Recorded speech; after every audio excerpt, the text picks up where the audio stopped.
Still alive, are you? If you're gonna buy something, be quick about it.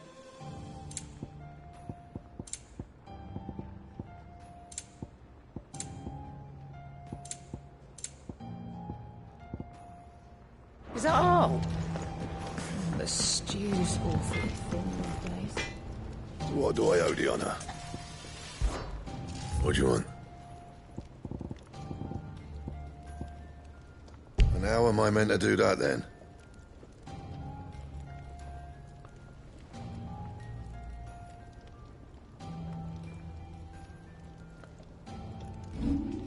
Anything else?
Dare not think.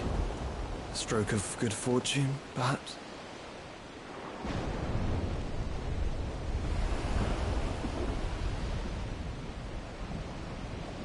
I hope you're right. So do I.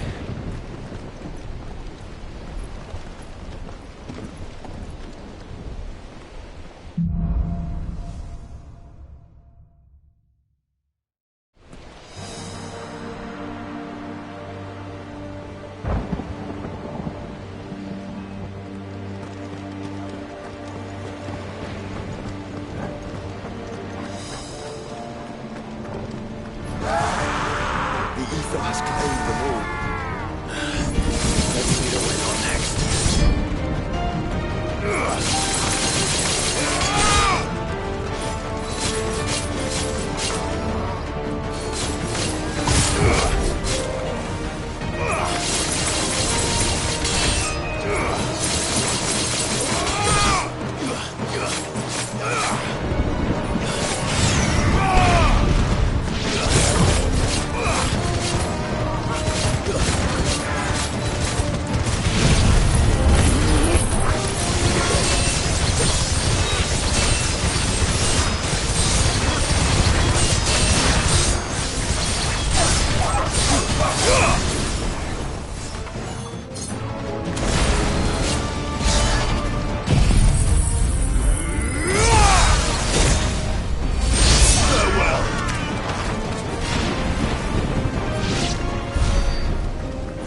He's such a beast.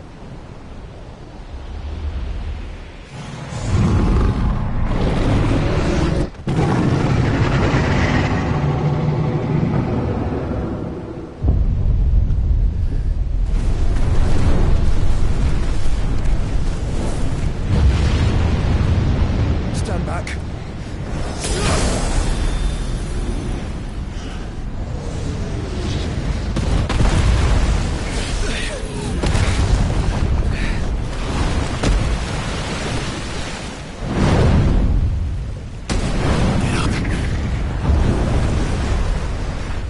Here it comes.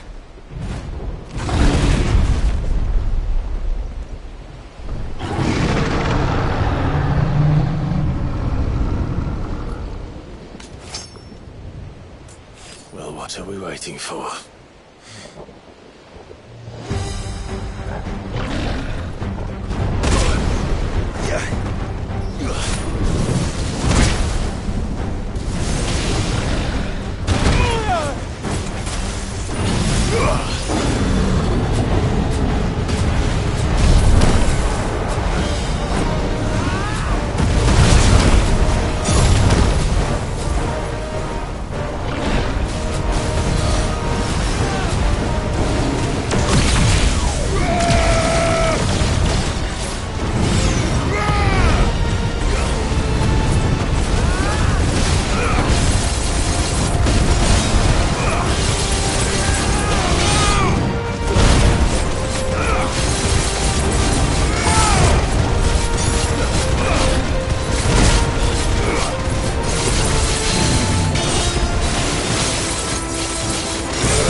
Trust me.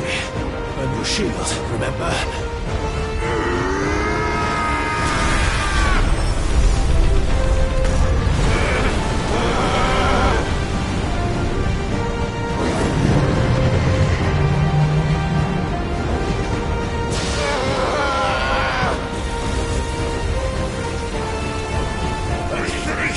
This might be a job for Ifrit!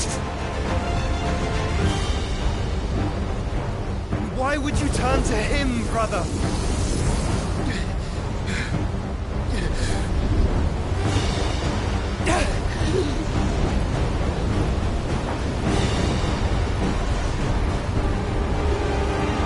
When we fight, fight together.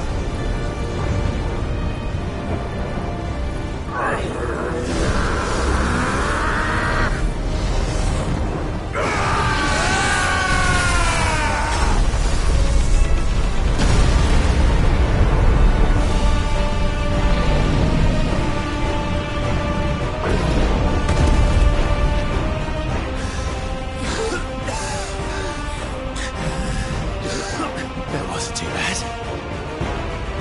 That was just the beginning.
Quickly, before we're cut off for good.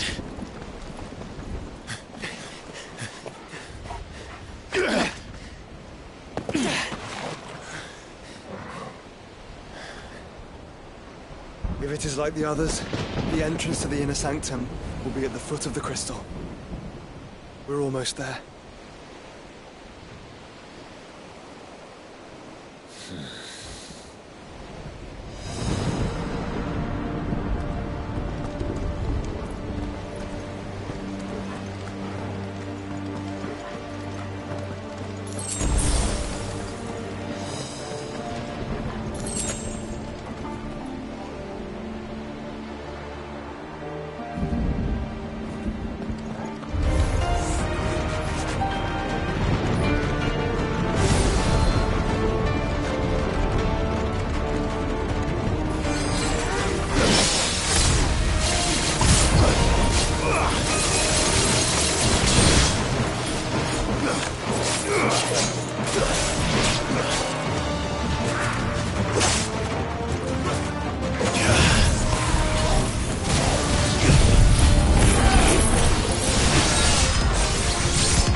get through that.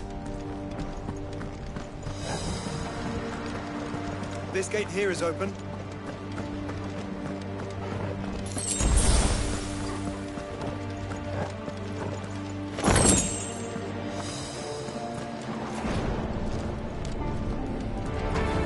This might take a while.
This might take a while.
Once we step onto that bridge, we'll be easy targets.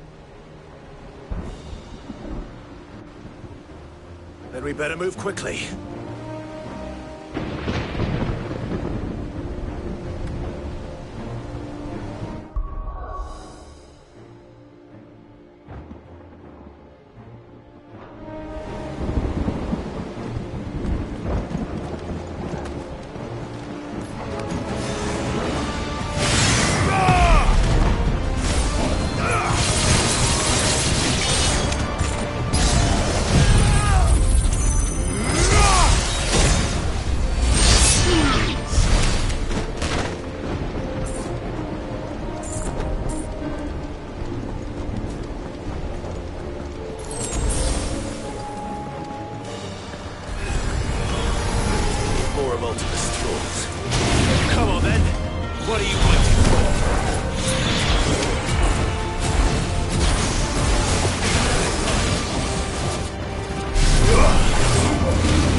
I don't see any other way.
no bounds. We cannot allow it to spread any further. And we won't.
Focus, Joshua. We're not done yet.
yours, Torgal.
You mustn't summon Ifrit. Not yet. So I should let the bargain fall to you? Yes, you should. Save your strength for Mother Crystal.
So big. Don't want to know.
There's no end to them.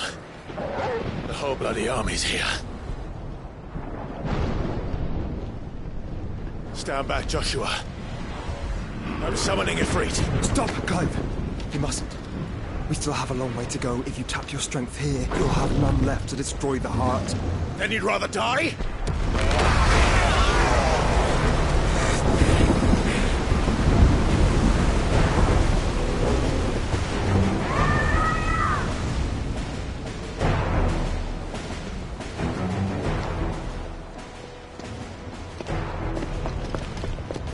Jill!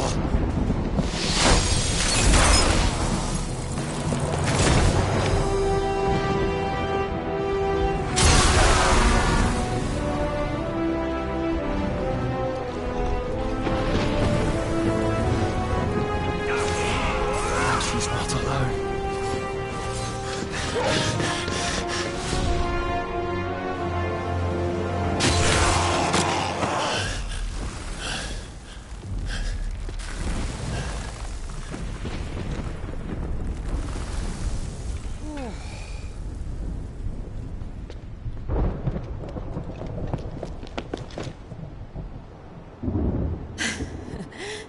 Surprised to see us. How did you... Gav.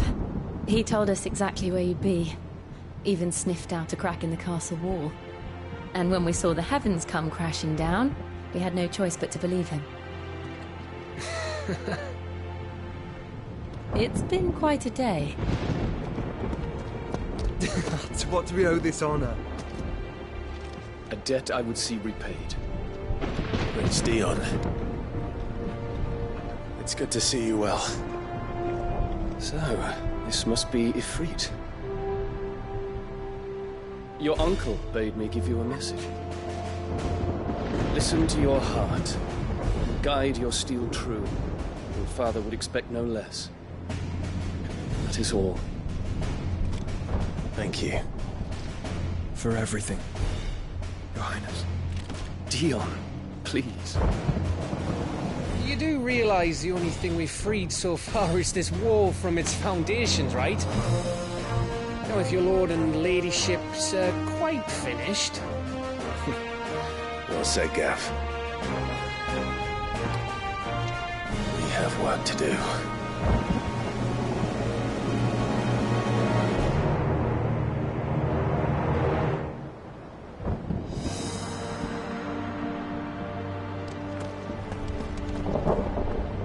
I don't suppose there's out I can say to make you change your mind. So I'll just tell you to stay safe. Nan won't take kindly to losing her best customer, especially after letting us carry all this stuff all the way to Ash. And we wouldn't want to anger old Nan. You mean, you'll buy some off us?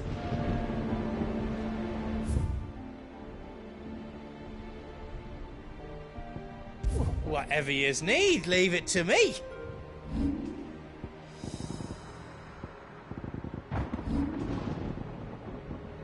I can't make out and out like. Is all done then? No.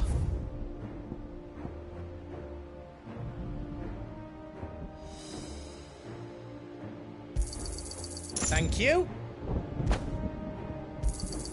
Is there out else you need?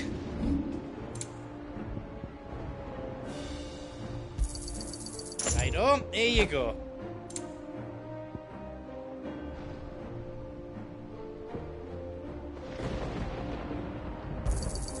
Is there out else you need?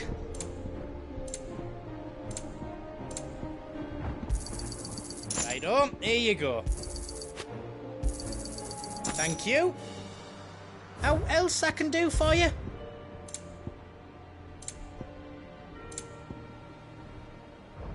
You don't want me to make yours out else?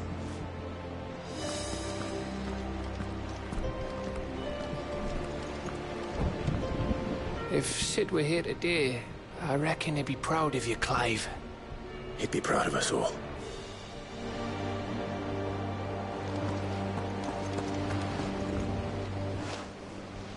There is still much I would learn of your tale, once this day is done. Until then, all who might come between me and such knowledge shall answer to my spear. I do not envy them.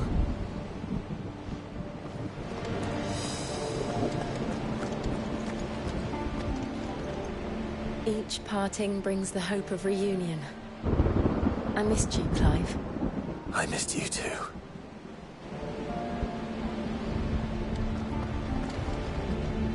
I couldn't have made it this far without you, Torgal.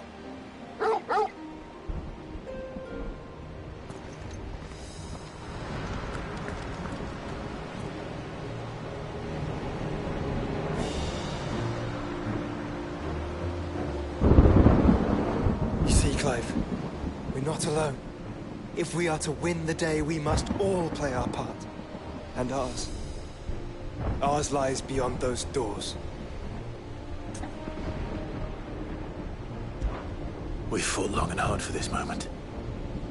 Sid's dream, our dream, is within our grasp. We need only endure this final trial, and we shall. Together.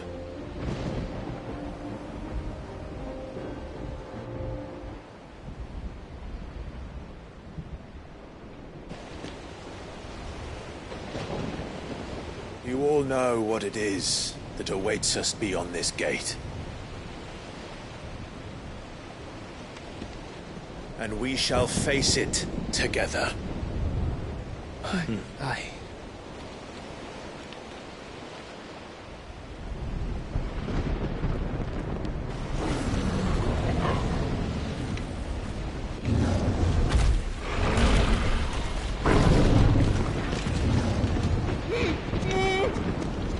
It seems our hosts would rather we remain.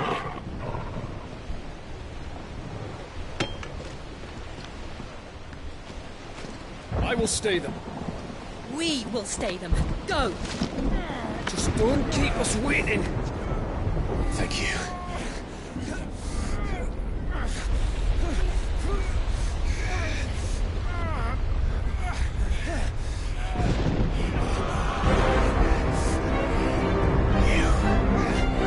Welcome, sons of fire.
Joshua!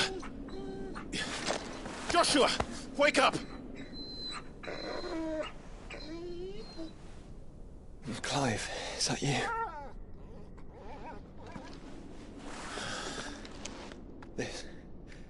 This isn't stone here.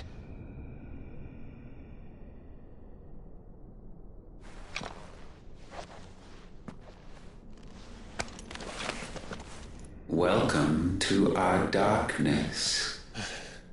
A rift between worlds wherein your kind might reflect. Show yourself! Grave and many are the sins of man. And we would have you know them, all of them. As fate has seen fit to deliver you home,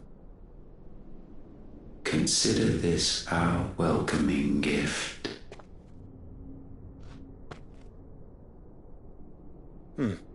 It would seem we are trapped. And the only way out He's through Ultima. We find him, and we leave.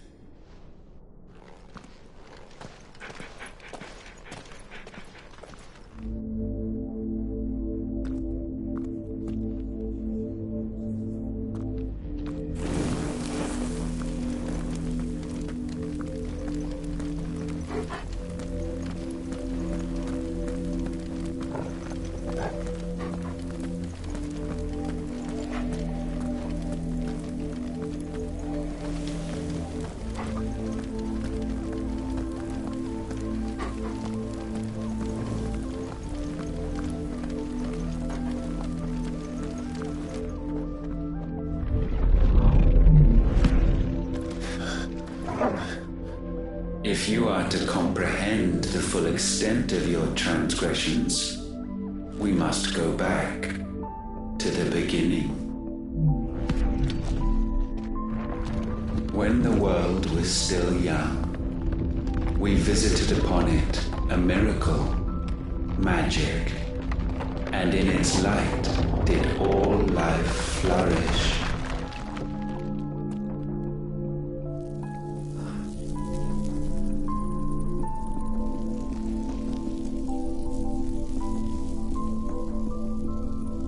Yet the price for this boon would prove heavy.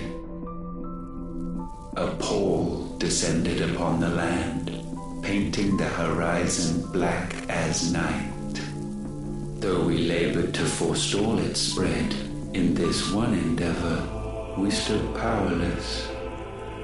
And so we fled, that we might endure, that we might discover a means of salvation.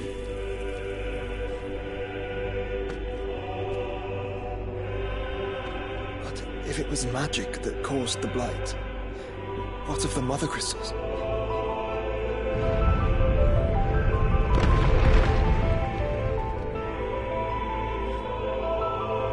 I expect he'll tell us soon enough.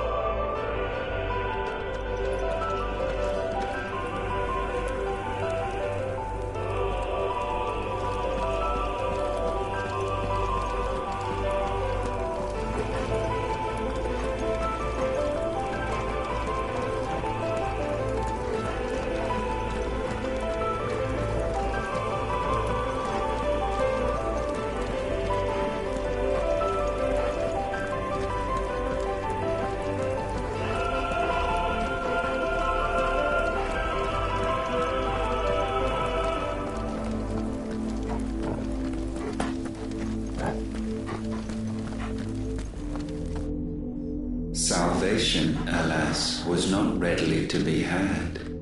First, we would require a land unvisited by the stain of corruption. An unprecedented journey lay before us, one beyond the limits of our fleshly bodies, and so we cast them off. Thus, stripped to our very spirit, did we find our new paradise. A land as pure as driven snow, Valisthea.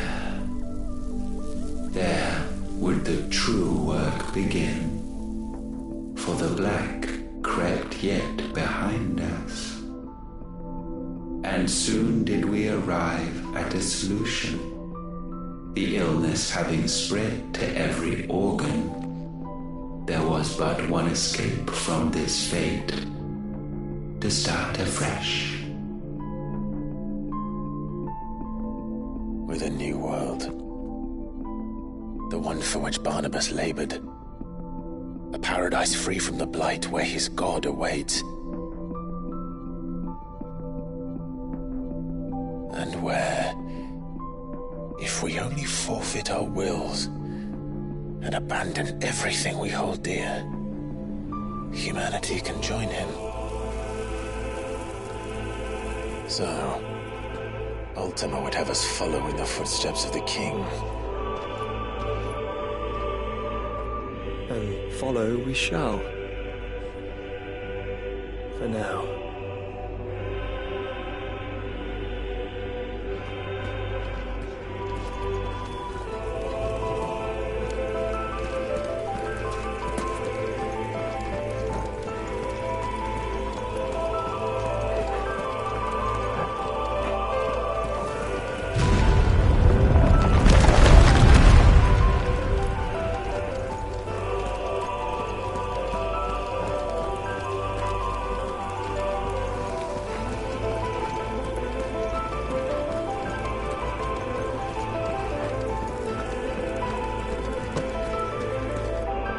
To forge a new world would require not only power, but a constitution strong enough to wield it. Acquiring the first would be simple. Untouched by the blight, Valis, and we had only to place jewels in her crown to claim it. Acquiring the second, however, demanded creativity. And so I cast forth the seed. You created us. Is that not what gods do? We sowed the seeds for you, Muthos, all that you might one day blossom. And our future thus secured, we thought to slumber, though that would prove a grave mistake. For it was as we slept that man committed his greatest sin. He awoke. Alone in a world bereft of his god's radiance, he stumbled blindly, desperate for guidance.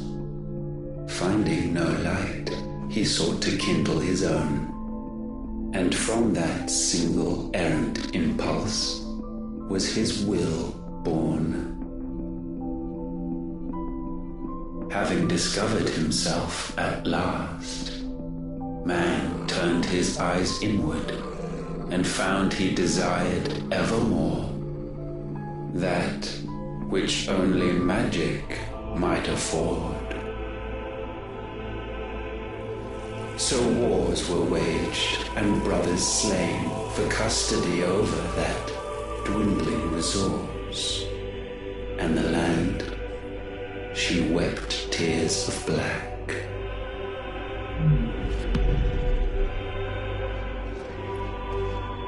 You would condemn us for this. Surely he cannot be so blind to his own hypocrisy.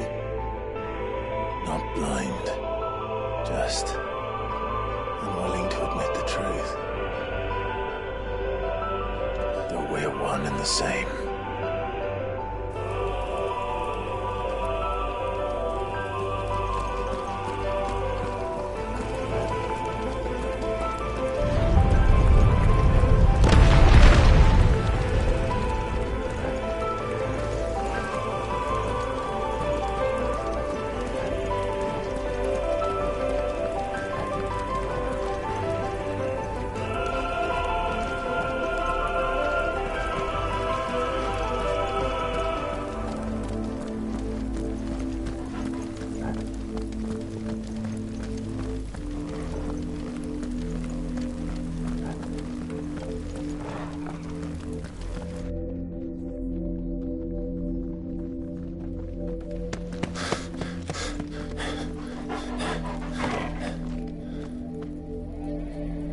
Is that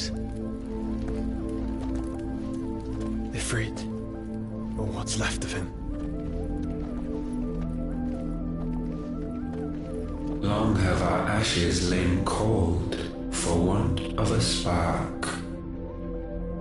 Cast your eyes upon them and see what you must become.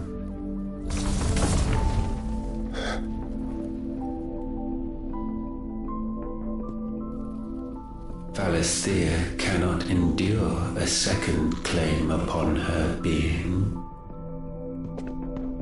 The avarice of man drives her ever closer to destruction. But she may yet be saved by you. It is what you were born to do, why we nursed you and fed you, as your own mother should have. And now that you are fully grown, our Muthos, it is time at last for you to serve your purpose. to right your wrongs? If our sin is wanting to survive, then you are as marked by it as we are. The fault is yours. Our wills were born because you abandoned us. And now, you would have us forfeit them. All for a place in your new paradise. Do you imagine yourselves worthy of one? Mankind has no place in our world. Is this truly so difficult to comprehend? We only ever require you, Muthos, when the time comes to bid this wretched realm farewell. None shall follow, none shall remain. What do you mean, none? This is our world. Once the land's rebirth is complete, humanity will have served its purpose. Why would we continue to suffer that which has caused us so much vexation? Because the land doesn't belong to you. It belongs to us all!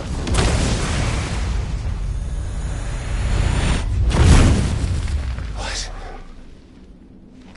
That is where you are mistaken. You own nothing but your precious will.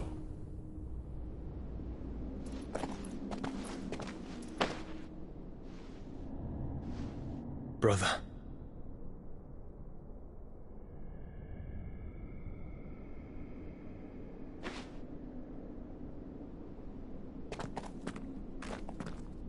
I can't do this alone. And you don't have to. I grow weary of your dissent. Now you must learn that this master will not tolerate disobedience.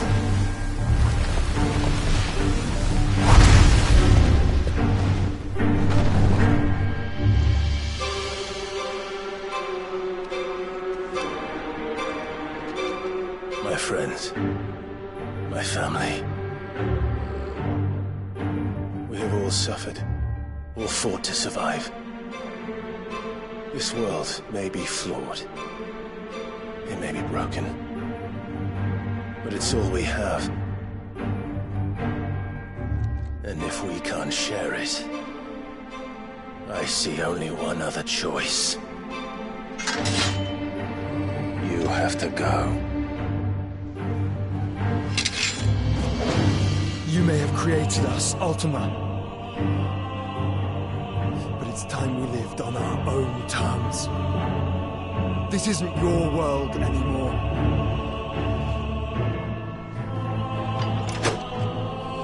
It's ours.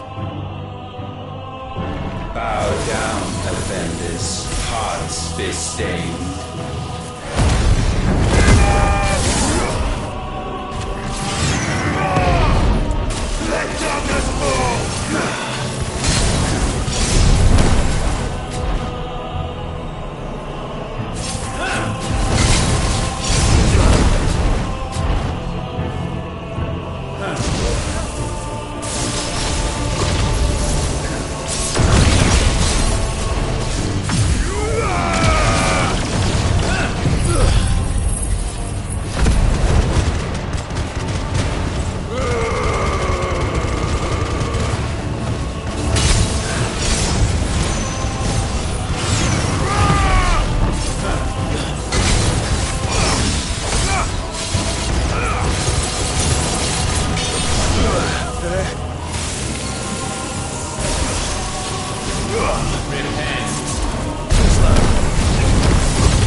cannot be sublimed through game stamping.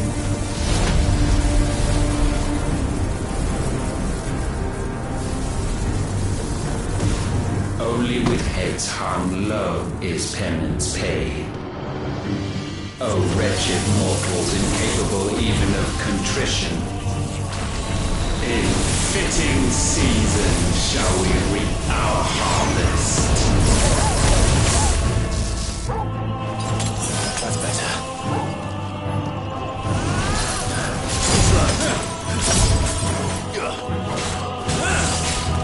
Let's try. We will unmake Slow.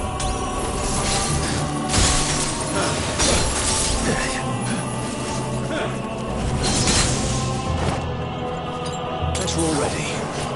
You got help me back.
Gifted this chance, and still you would raise your hand against the Lord.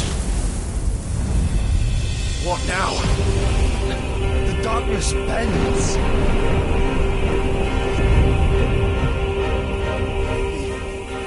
He means to end us. It wouldn't be the first time. But let's make it his last. Your fate is inexorable. Surrender the vessel unto the darkness. Surrender unto us.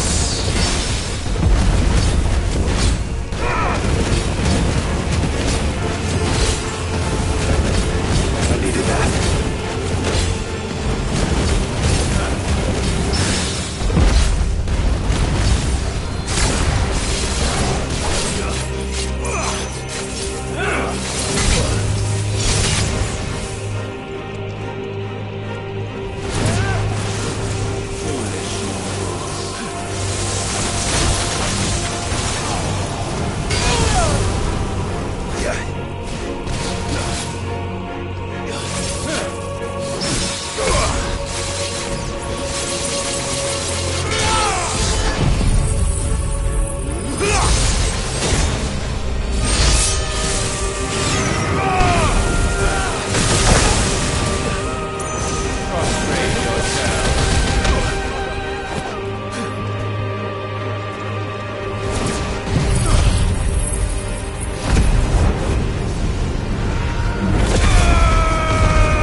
last. For countless generations have we awaited this moment.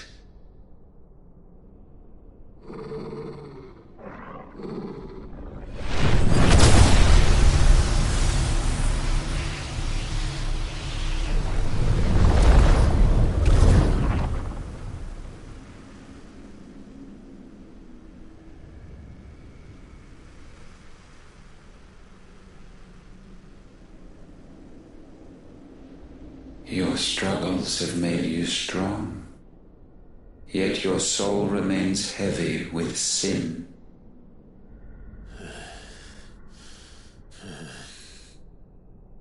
Absolution is nigh. Repent, and all shall be forgiven.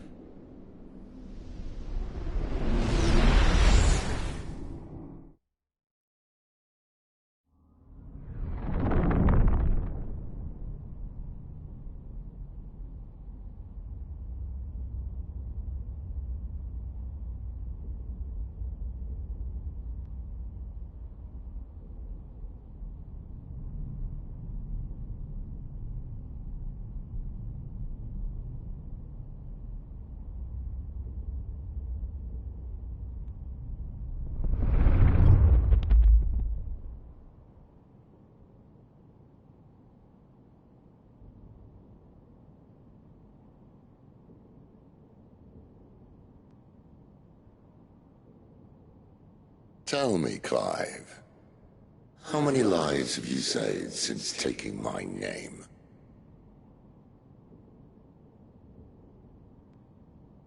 Fewer than we have ruined.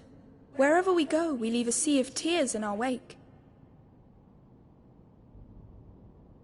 These are the wages of your will, son. What good are our choices when all they ever bring, all they will ever bring, is death? There's no atoning, Clive. No matter how hard you try. So why not leave it all behind? Leave it all behind.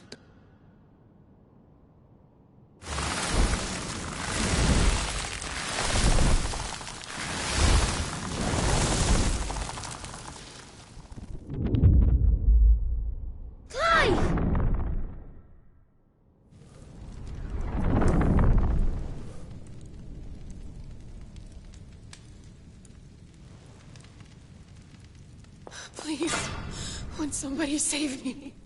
Won't anybody love me? I yearn, yet still she is not mine. Have I not given enough? From will is born desire, and it is this which consumes you, rendering you incomplete. Do you not see how the world bends and warps under the weight of your hungering hearts?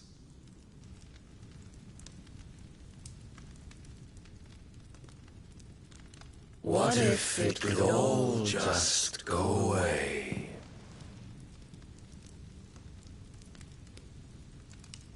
Just go away.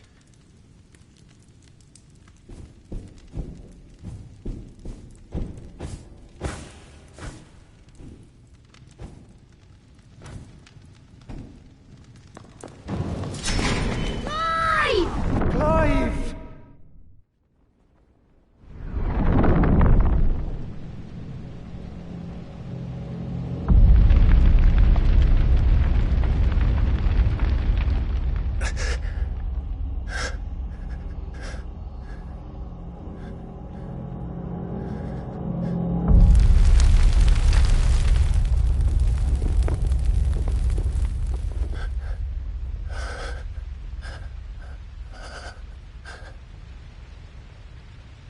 None of this is real. Wake up. It's time to go home, Clive.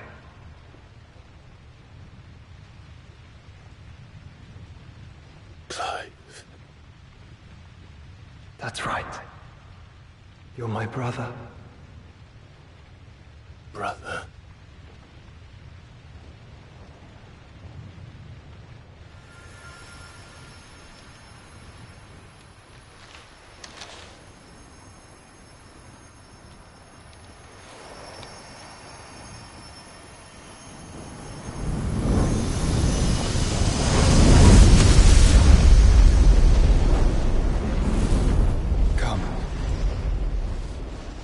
Remember who you are. Clive.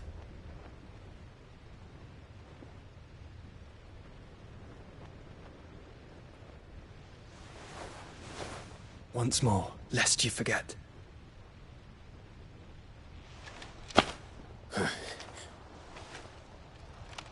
My name is Clive. Clive Rossfield. Look, Ultima.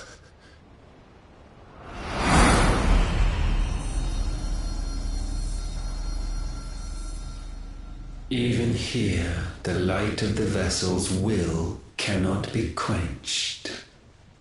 And the Phoenix, his trespass should not have been possible. Not possible unless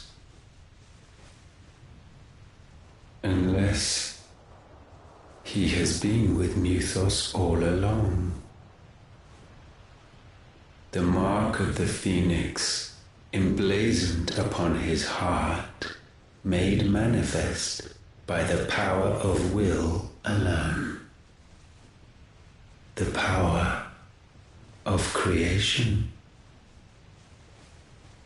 Can it be? Are their wills truly so potent? Are you still talking?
Damn it, Clive. Wake up.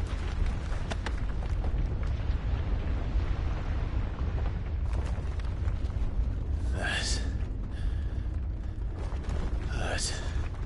Sorry to wake you, but I think it may be time to leave. This place.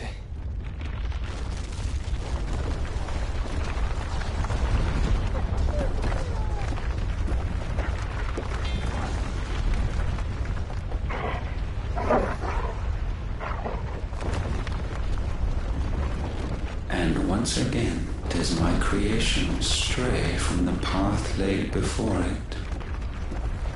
Steeped in conceit, you fancy yourself a god. You embrace Logos. But we will put an end to this hubris. What are you talking about? In the halls of origin does our true power quicken.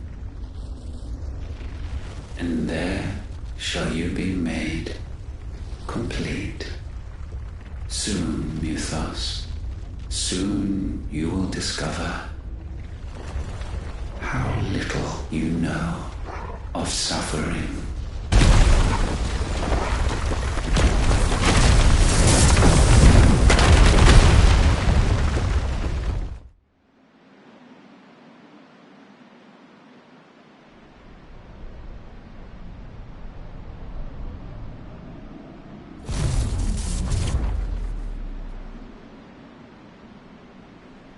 And so the crystals are no more.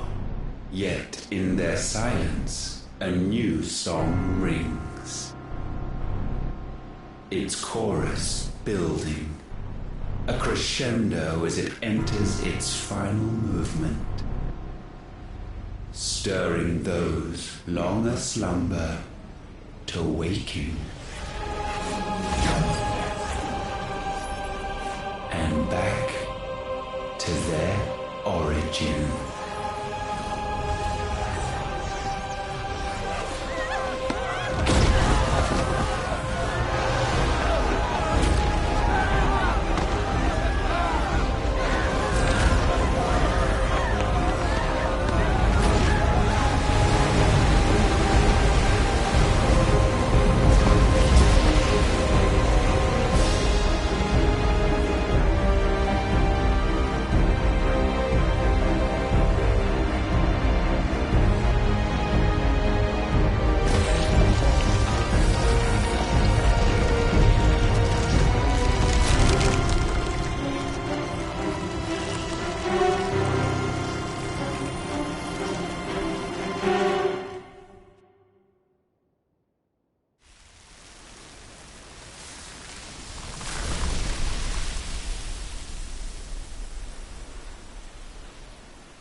Bloody crystal's cracked.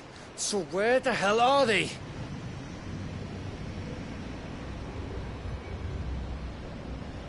Oh, fuck me.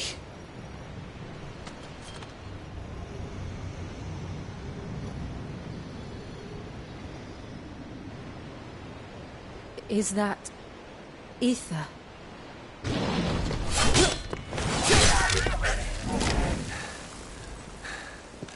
What in good Grieger's name is going on? This is wrong.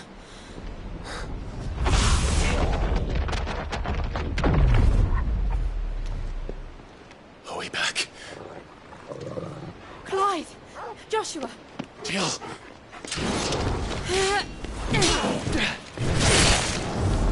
Is everyone all right? We're fine. What happened? Too much to explain here. Mate! We're leaving! Now! Everyone, fall back to the ship!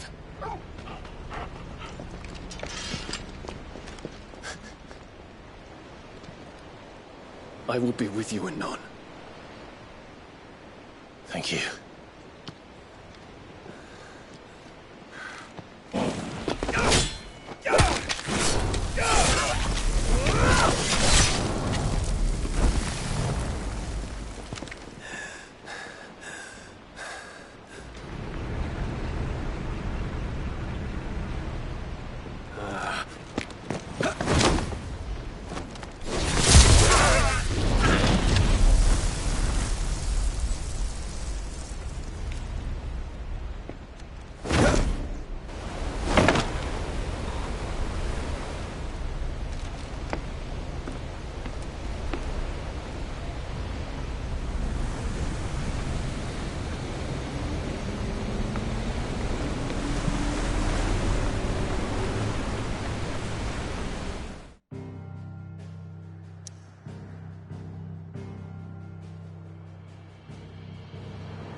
I need to tell everyone what happened at Drake's Spine.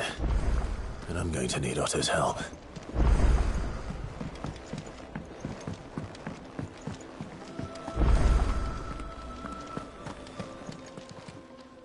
Aye, it's a dangerous world out there.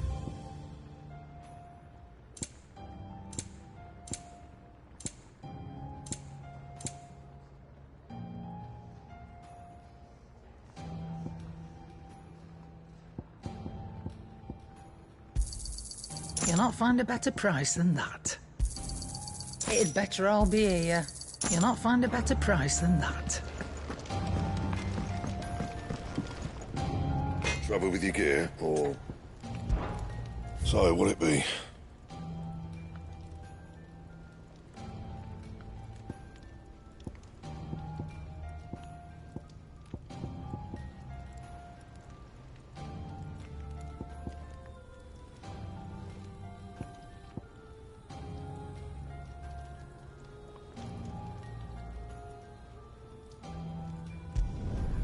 Should last you a good while.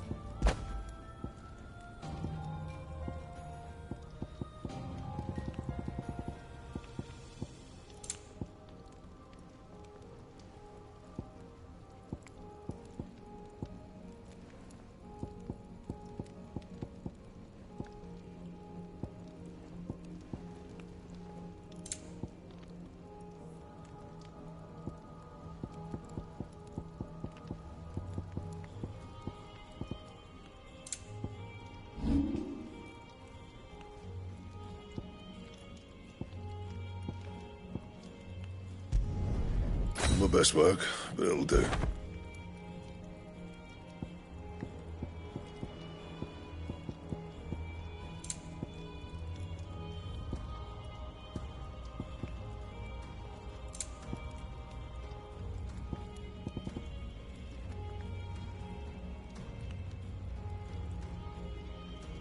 And?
so many.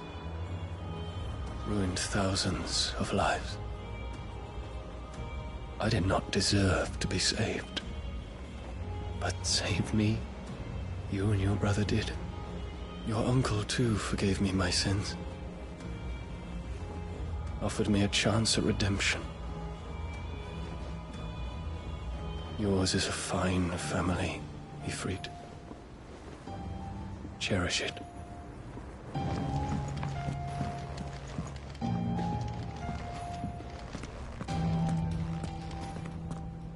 Origin, he called it.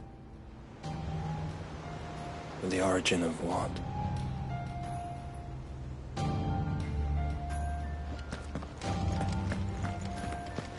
Did you know that it was I who convinced His Imperial Highness to join you in Stonehere?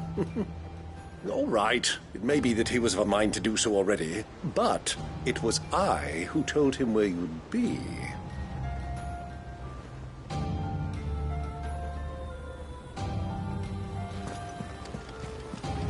It's not often our entire merry flock returns home to roost at once. I expect I should be wishing you good luck. There's something about it. I feel like it's...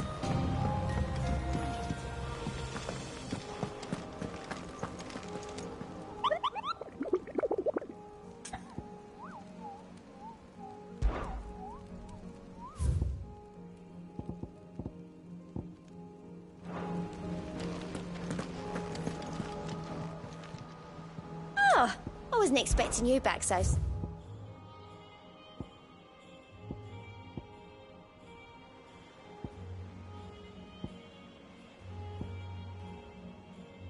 All done?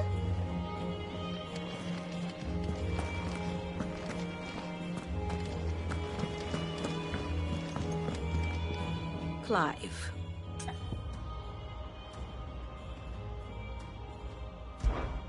What is it that you wish to learn? The state of the realm is ever-changing, Clive. Still alive, I see. Something tells me that eyesore on the horizon is your doing. How'd you manage that? It's a long story. One that I'd rather only tell once. Right.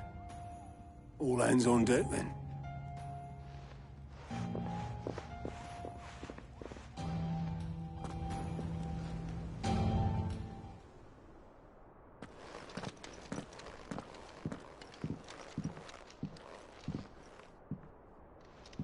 Is this everyone?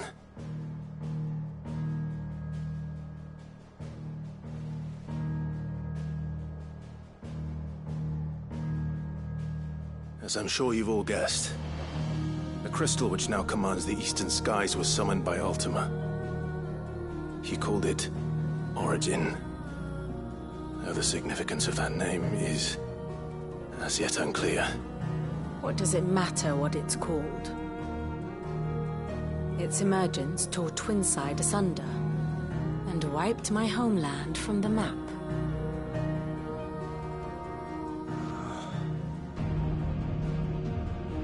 Mention of the Dominion spires can be found in the oldest of Varisthian records. But to the best of my knowledge, none provide any hint as to their true nature. That they would prove the horns of some slumbering demon. Well, the Dominion's demise was at least quick. Elsewhere, the Republican army cannot hope to contain the chaos engulfing Randalar. Canva is in flames, and the Empire. Our allies are crying out for answers. I've sent the Cursebreakers to give them what assurances we can, but right now that amounts to fuck all. They wouldn't be able to stop what the skies have started in any case. People here and across the realm grow sicker with every passing day. Could it be that this new Mother Crystal is like the others? That it draws upon the land's ether? It certainly looked that way from Stonehere. If that were true, it would explain the hastening spread of the Blight since the crystal's appearance. Would it not? And as the land's ether slowly rises to the surface, it pools, corrupting all who cannot channel its energies.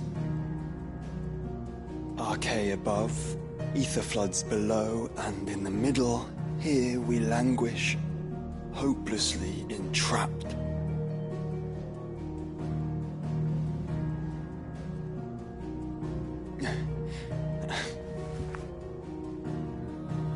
It's all right. When we faced him at Stone here, Ultima told us his true power quickens in the halls of origin. Needless to say, we cannot allow that to continue. If we are to stop him, we will have to find a way into the crystal. How are we going to manage that then? It's up in the sky. The Enterprise can't fly.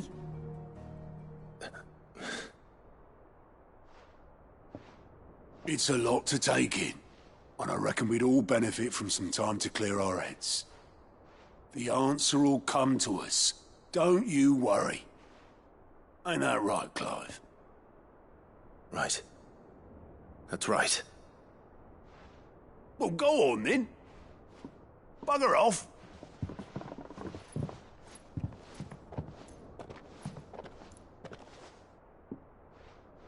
Same goes for you, Clive.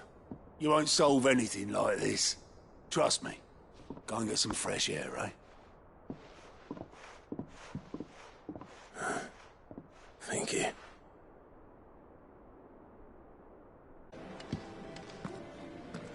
Joshua seemed upset.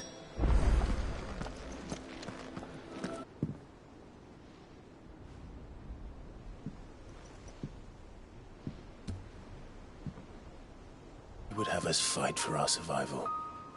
So be it. It's what we've been doing all along. Much like Ultima himself, it would seem. His new world being naught but a means to survive. And so, we must contend to decide which of us shall inherit the land. Should Ultima prevail, it will mean death for us all. Of that, we can be certain. But even should he fail, what world awaits us? A withered, godless place, where our newfound freedom will most like prove a chain in itself.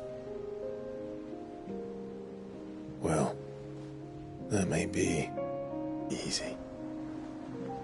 It may take generations, centuries of suffering. And that is if everyone plays their part. But it will happen. And when it does, it will be on our terms. That is the world that awaits us. Indeed. And what better world could one wish for?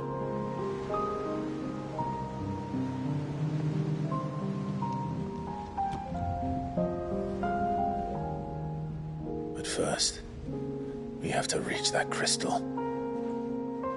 Then it's a good thing I have wings. You can barely stand, let alone fly. And only the Founder knows what horrors await in those skies. You certain about this? Am I certain? I am the Phoenix. I will do what I must. This is our fight. Remember?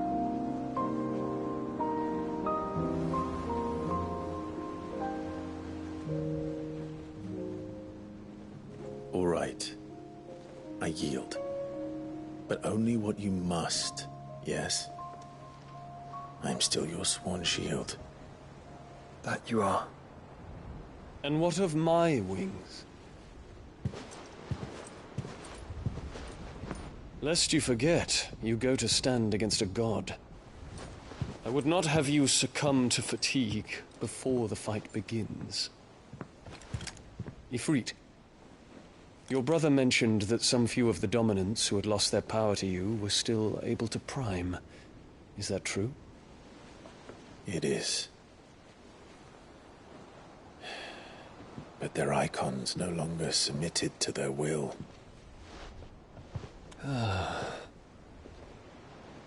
Then mine will have to be stronger.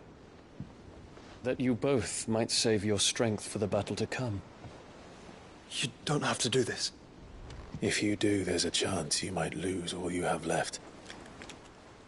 And what have I but regret? My life ended in the Dominion. I fear death no more.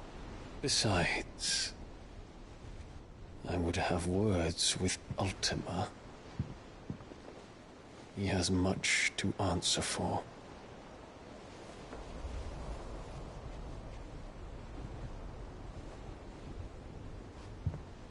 We are in your debt, Dion.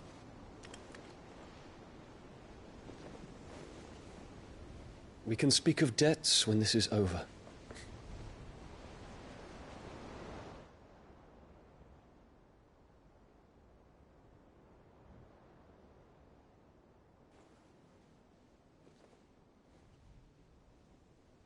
He speaks like a man who knows he's not coming back. And has come to terms with that. That doesn't mean that we have to, does it, Clive? Time to talk to Jill. I only hope she understands.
Come to wish on a star. That might not be such a bad idea. This is it, Jill. You know what I have to do. Why I have to do it. There's no turning back now. This is where our journey was leading us. Where it will end, for better or worse. I could pray to Metia for you. But you'll be all right, won't you, Clive? You always are. I did promise we'd watch the moon together. I'll be waiting.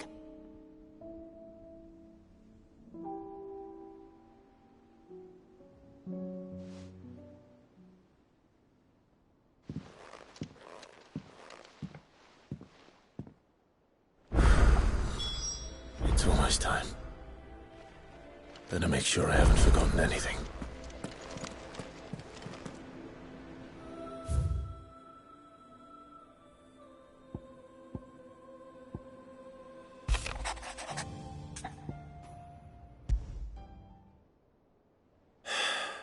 What is it this time, Torgal?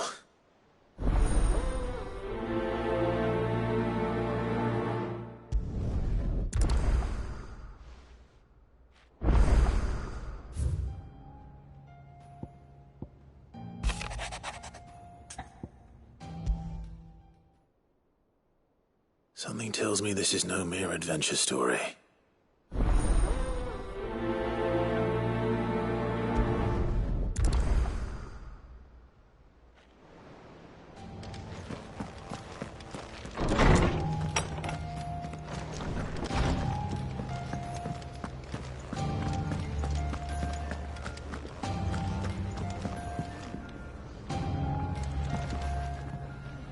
Welcome back, Sid.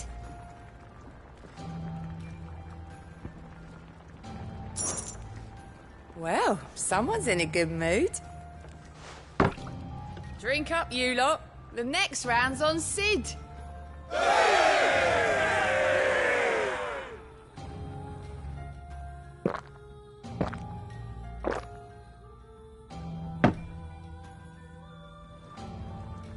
Oh, keep your mug handy.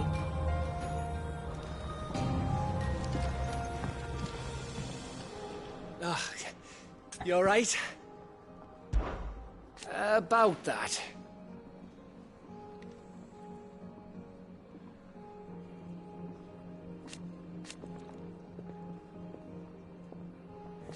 Oi!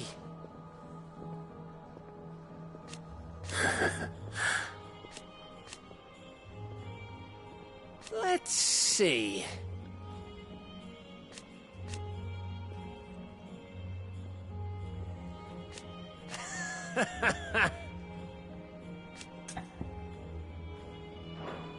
You off then?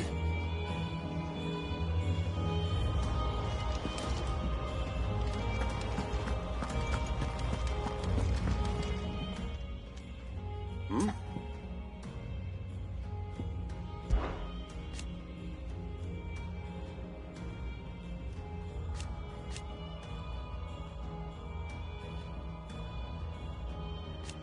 Huh.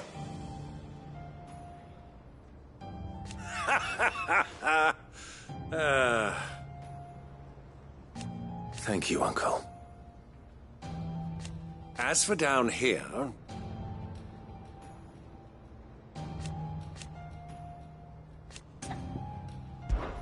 Clive, my boy!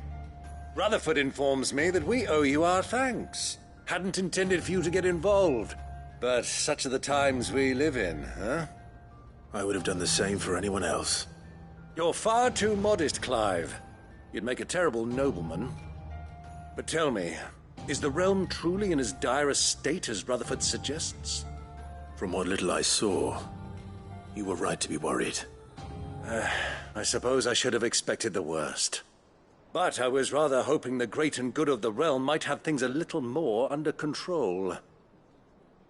Alas, it seems that firm leadership is in short supply these days, and without it, the people are bound to lose their way. We must move quickly. But where do we start? True, the challenges that face us are many. But in my estimation, there are two key areas to be addressed before any other. The realm's armies and her larders. As you've seen firsthand, it's every man and woman for themselves out there. Certain cities have banded together to try and maintain some semblance of order, yes?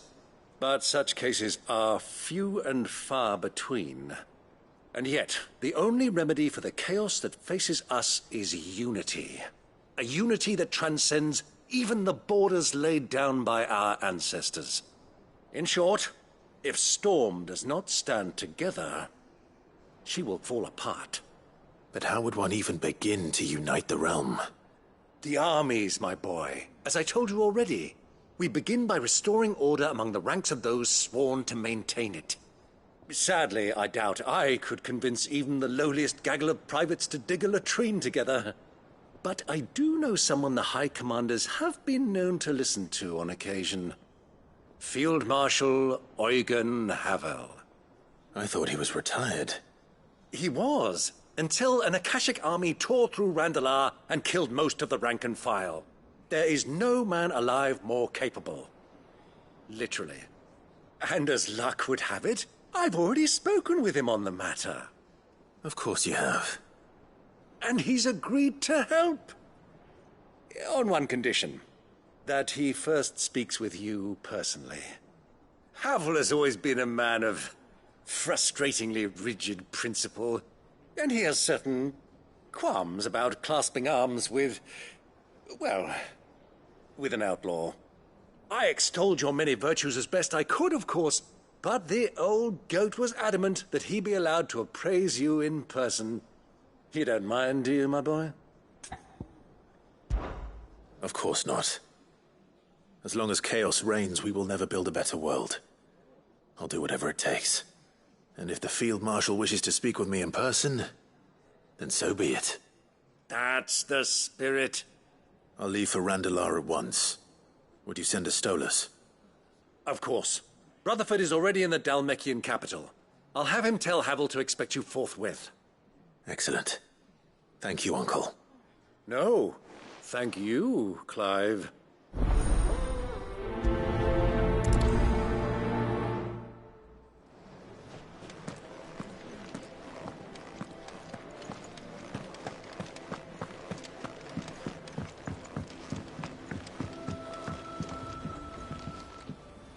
Ah, Clive.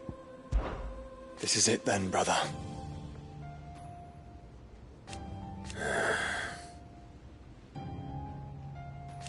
Indeed.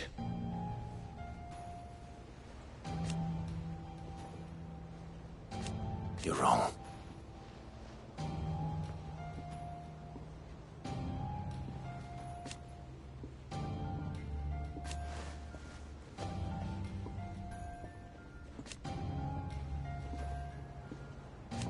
Of course. Joshua, what's wrong?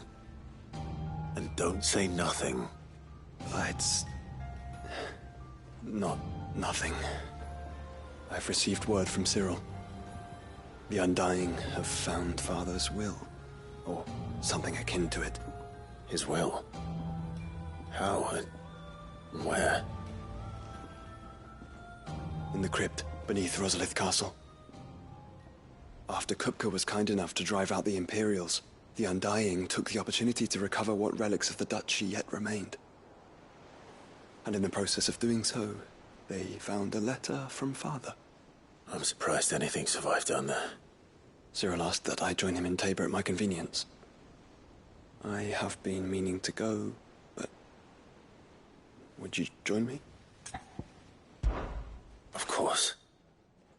I want to know what's in that letter as much as you do. Very well. I am ready to leave when you are.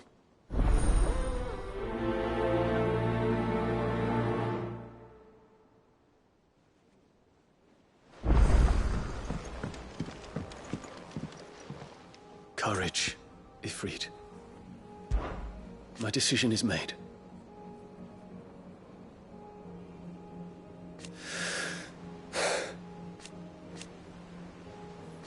You said it yourself.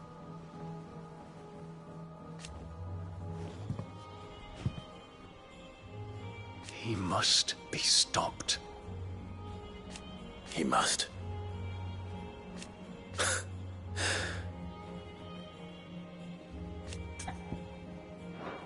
I await your word.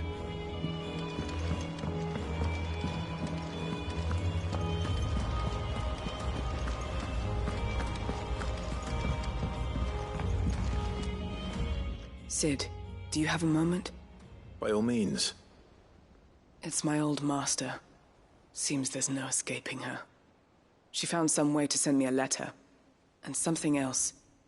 Records from a Waluda prison. Seems they were keeping a lot of bearers there. How did she come by such a thing? Finding bearers always was her strong point. And it seems the cells of Balmung Dark are full of them. Foreign captives, the masterless. Bearers no one would miss. And even better for her, bearers with no one to look after them. When ether started lapping at the walls, the jailers fled. Leaving the bearers to be liberated by whoever happened to come along next. Sid, I'd like to believe that I've earned your trust by now. And while I'm well aware that you've forbidden Cursebreakers from traveling to Waloed, I can't let those bearers die in their cells. I'd rather risk shipwreck on the Shadow Coast than leave them to starve. We'll be needing the Enterprise if we're going to navigate the Narrow. Does that mean... I'm making an exception, but we travel together. And we stay no longer than we have to. Ash is an inhospitable place at the best of times. We save as many as we can, and we leave. Thank you, Sid. There was a name in the prison register. A name from my past. Chadwick. Another of my former master's protégés. A gifted soldier, and the closest thing I had to family. The thought of him held captive in that place. He must be very important to you. He was. Is. Then we find him. The entrance to the prison lies in the shadow of Ravenwit walls, just beyond the portcullis. We should head there as quickly as we can. I only pray there are still bearers alive to save. As do I, Doris.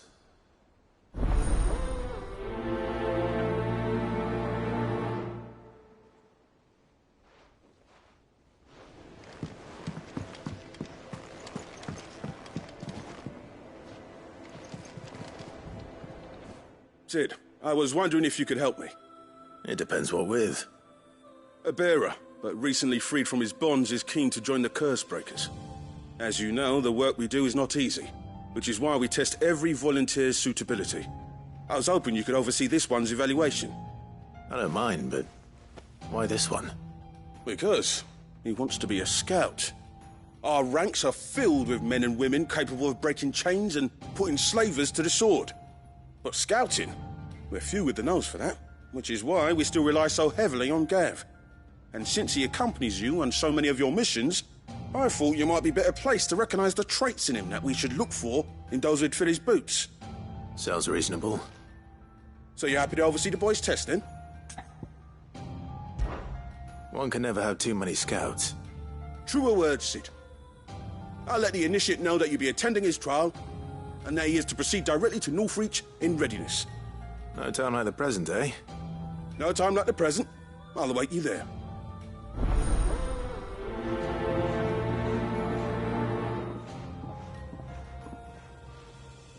Northreach. I don't suppose they could have chosen somewhere closer. What a word.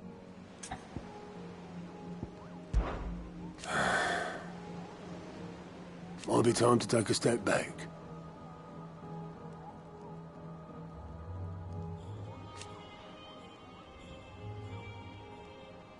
But if it weren't for Sid...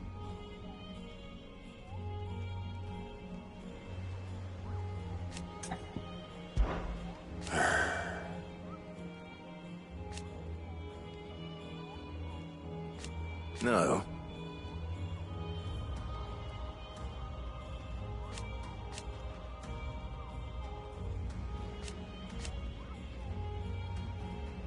Is that right? Off you go, then. Welcome to the Patron's Whisper. Is everything we've received and everything promised?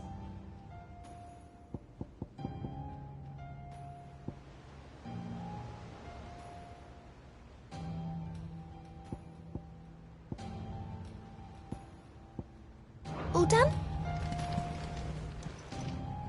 Clive! You watch yourself out there, all right?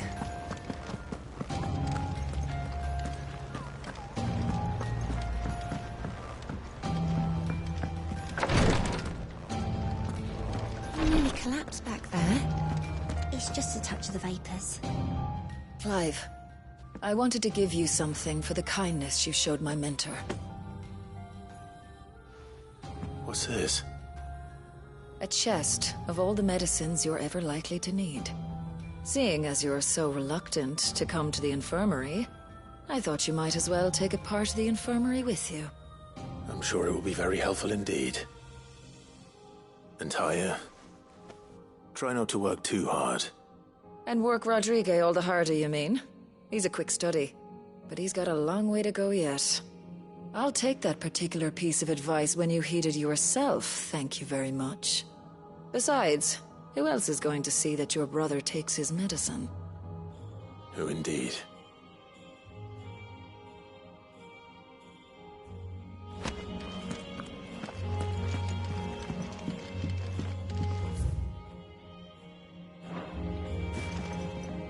Yes, my lord?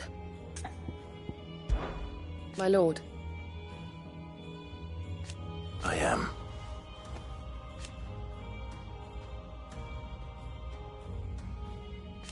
I do not doubt it.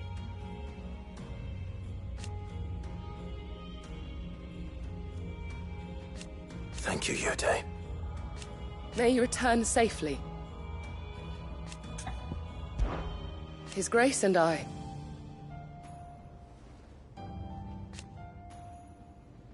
At first,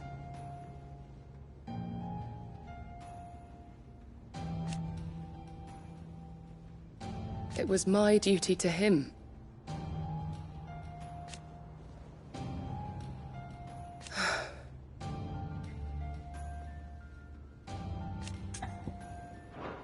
May the Firebird's flame burn ever in your heart. Thank you, my lord, for taking me in. Everyone here has been so kind. It reminds me of home.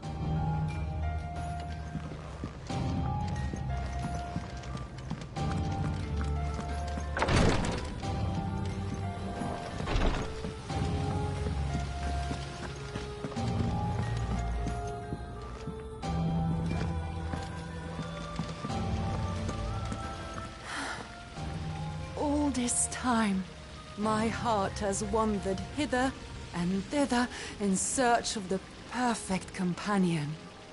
When all along he was here, standing right beside me.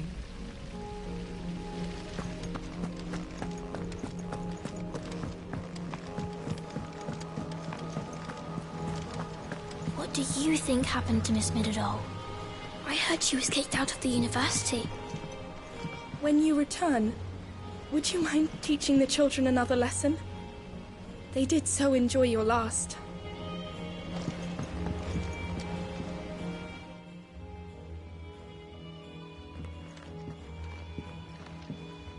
Sid! You have to help us! With what? You didn't take apart another of Mid's contraptions, did you? No? Well, yes. But that's not what we want to talk to you about. It's Miss Middledore. She's been acting strange. Very strange. She's barely ever around. When she is, she acts like we aren't even there. Her head's in a crowd. In the clouds. That's what I said. In the clouds. Well, she does have a lot on her mind. When did you last see her? Not long ago. Right after she got back from saving you from Stoneir. Then it's probably just about the Enterprise. It did take quite a battering on the way there and back. You didn't break it, did you, Sid?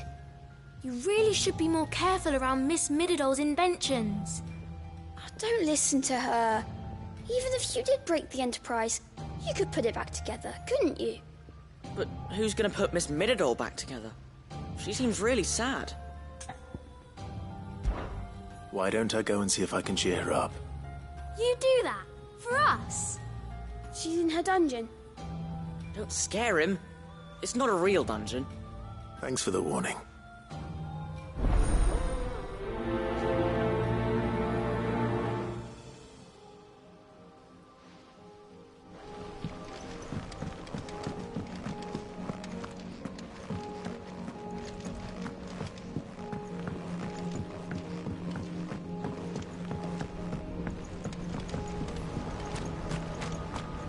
I will not let them be forgotten. Do you suppose it's magic keeping the thing afloat?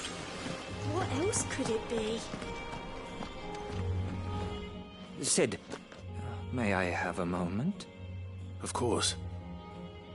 It is an honor to finally speak with you. My name is Herman. I've been with the Cursebreakers for some time now, and I wish to be deployed to Ash. Any assignment will do. No. The lands across the Narrow are too dangerous. I will not send good men and women to risk their lives needlessly. Why would you want to go back? I need to retrieve something. Something important. I was raised in an orphanage. The Badbach Conservatory. Or rather, I was held captive there. It was not a place of nurture. It existed solely to turn bearer children into mindless weapons.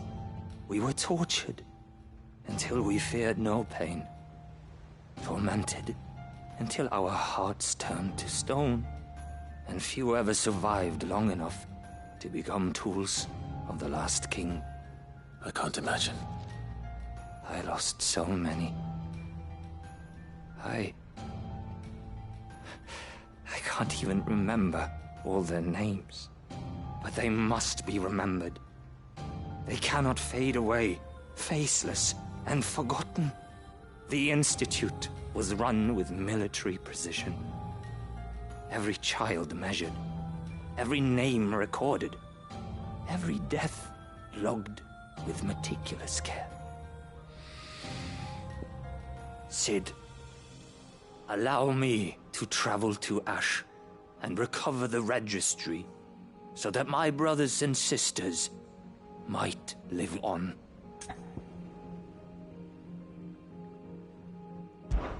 You were a good friend, Herman. But the fact remains that Ash is simply too dangerous. Cid, please. Even should it cost me my life. Too dangerous for you, Herman. But not for me. I'll go to Bad Bach and find the registry. You will? I won't let you risk your life. I don't know how to thank you. You can start by telling me where I'll find this orphanage. Vida Grace. Hidden in a forest, overlooking the plains. All right. I'll see what I can find there. May the mothers guide you.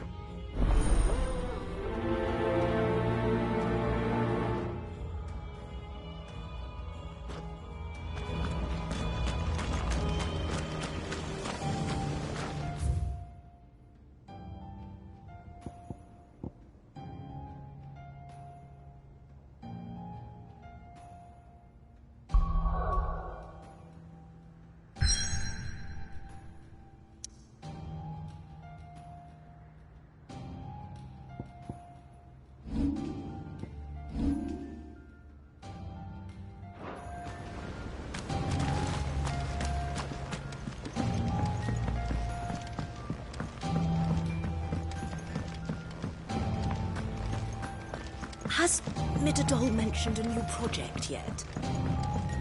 Not exactly. She seems pretty Mid, if you have a... That's it! I knew it! The answer was right here under my arse all along! If this doesn't steer to the skies, nothing will! To the skies? You aren't trying to give the Enterprise wings, are you? What else would I be doing? The children seem to think you're avoiding them. They're worried about you. Is this really so important that you need to shut yourself away from everyone? The Enterprise is already the fastest ship in the realm, and that's with the sea beneath her. But what if she weren't bound to the waves? What if she weren't bound to anything at all? It's not fair. The gods get the skies all to themselves, so I'm gonna do something about it. The Fallen had their chance, but they relied too much on magic. And see where that got them? But not me. I've discovered how to do it without. Well, almost. First I need to make a prototype. And is that a one-woman job? Are you volunteering? I'll have you know the Enterprise is my baby. But if her godfather's offering to lend a hand, I'd be happy to take it. First, I'll need oil, and not just some old drippings from Miss Molly's spits in the Tub and Crown. Refined stuff, like they make in Ordil. Then I'll need some bone, or shell. Light, strong, preferably no longer attached to the beast it belongs to. If it's beast bones you're after, I'm sure the curse breakers will know where you might find some. No, they'll know where you might find some. You're the one who offered to help, remember? I should speak with one of the curse breakers before I set off for Old Hill. See if I can't find this bone while I'm there as well.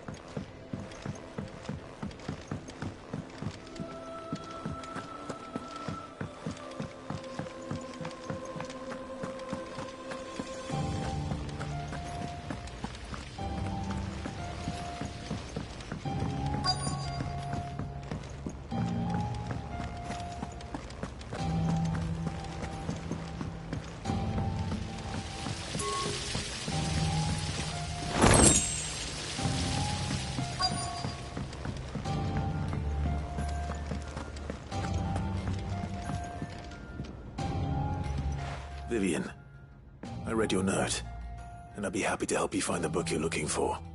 Thank you, Clive. But tracking it down will not be easy. Are you sure? Please. You have always granted me your wisdom and insight whenever I asked. It's only right that I return the favor. Or at least attempt to. You are too kind. Alas, what I ask of you is rather more trying than delivering the odd lecture. I spoke with Harpocrates to see if he had any inkling as to where another copy might be found, but... But perhaps it is best that you hear the details from him. If you say so. Forgive me, Clive, for asking this of you. But this book, it set me on the path to becoming who I am today. Its importance cannot be overstated.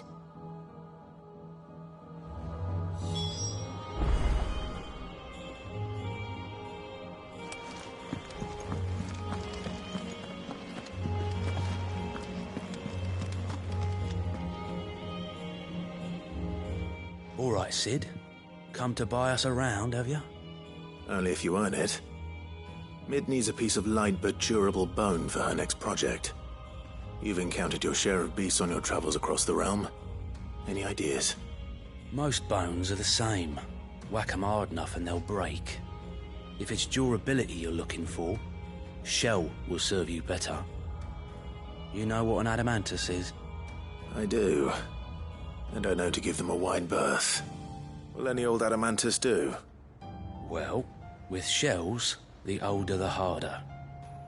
There's a rumour of an ancient adamantus down in Karava, near Old Bidza. Or what's left of the village anyway. But don't expect to make quick work of the bastard. There's a reason it's lived as long as it has. I'll keep that in mind. Thank you.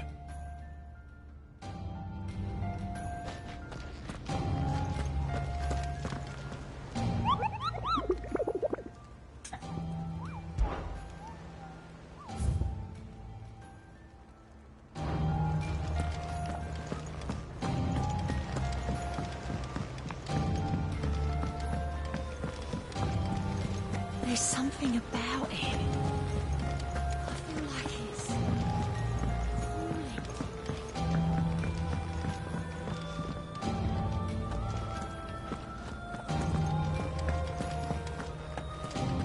You don't know what you're talking about. The odor's what gives Chance's stew its, depth. And that's what makes it superior to any old lizard livers. Oh, please. Have you even tried the fried mortress? Taste, smell, texture. It beats your beloved stew hands down on every count. Now that's a masterpiece.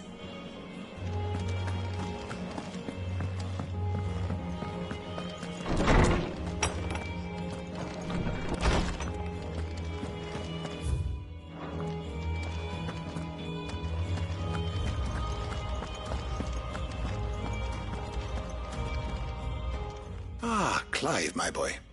What a pleasure it is to see you. Harpocrates.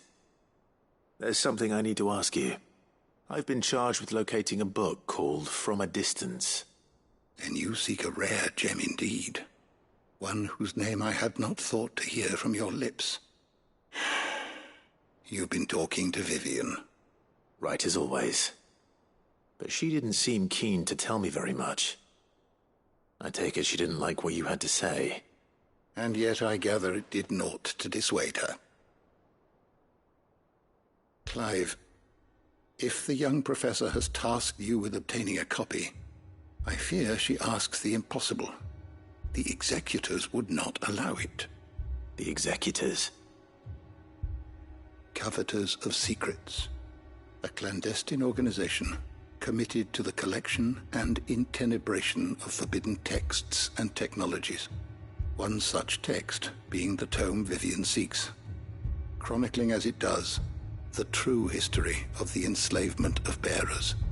A tale which could overturn the established order were it ever to become widely known. Or, so rumor has it. I've never actually read the thing, or even set eyes on it for that matter. How is it that I haven't heard of this organization? Why, Secrecy is the Executor's watchword.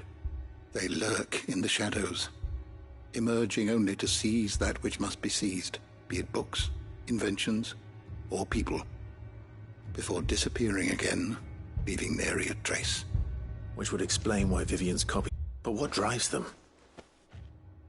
Self-interest or ideology? Fine question. Sadly, all that is known of the Executors can be recounted in a single breath.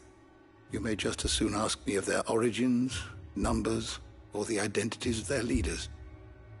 Any answer I give would be pure speculation.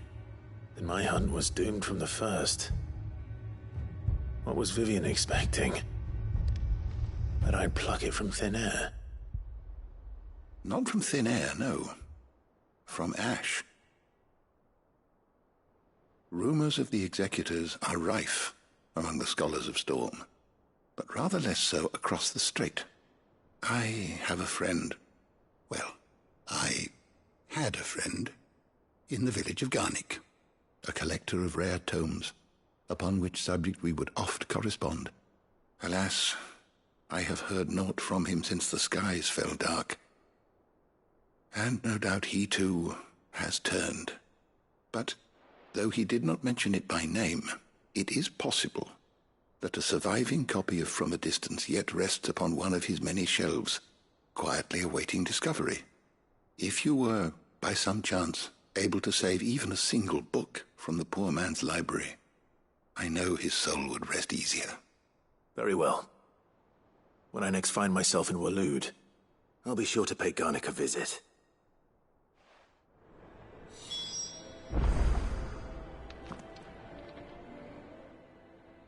Good morrow to you, my friend. Ah, yes. Indeed.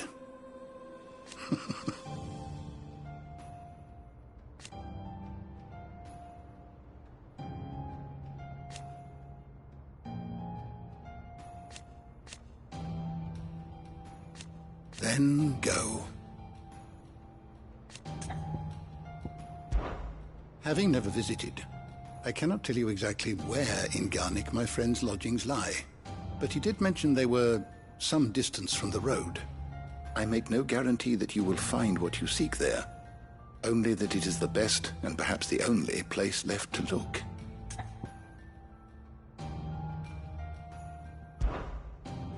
I have a few new notes that might interest you.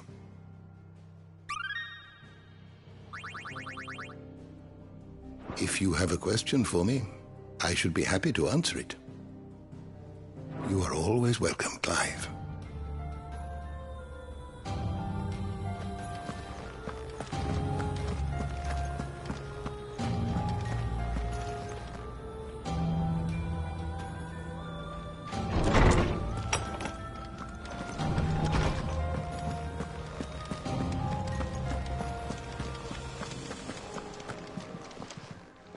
Still alive, are you? Ta-ra, then. Thank you, Karen.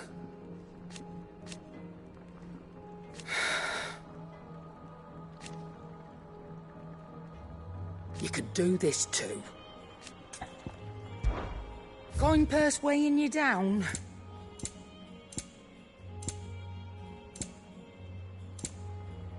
Finished, are you?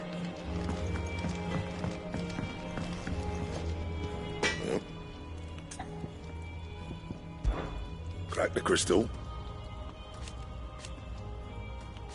Not a very good one. But then...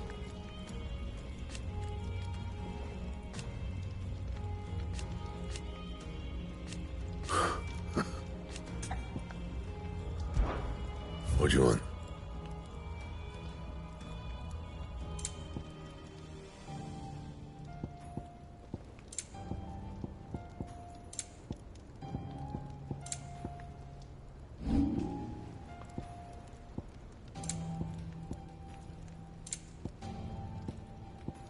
That it? Fine. Say what you will.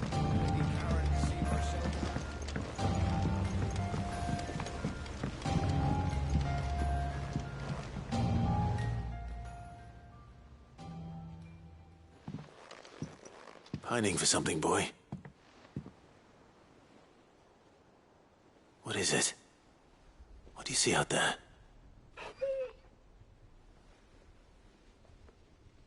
I never did ask where you got that anklet of yours. From Sid, that's why. On the day he brought him home.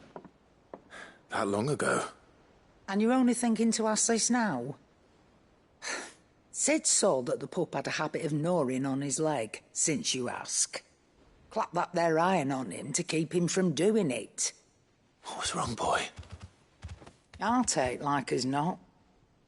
Must have been hard on the poor whelp losing his loving masters at such a young age. Doubly hard in being a frost wolf, torn away from his icons and all. Sid would always tell him, you want that iron gone, you find what it is you're looking for. I reckon what he was looking for was you. I'm sorry, Torgal. Sorry for making you wait so long. Let's get that thing off you.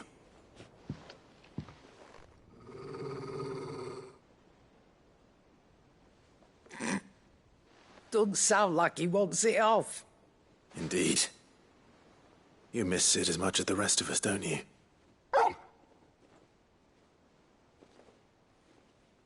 You want me to go with you somewhere?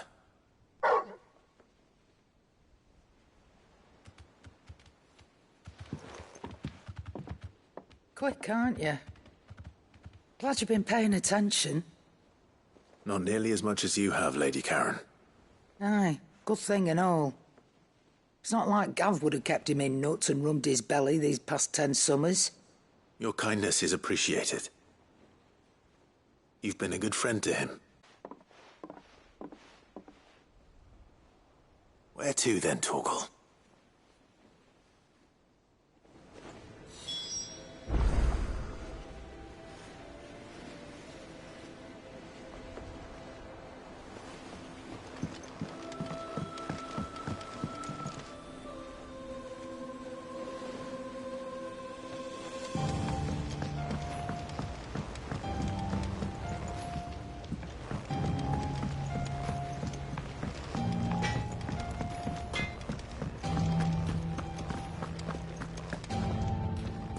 All right, Torgal. Where are you taking me? I'm going to need a little bit more than that, boy. Do you have a better hint for me? Unless... you've already given me one. Back on the rear deck, you were looking west, toward Rosaria.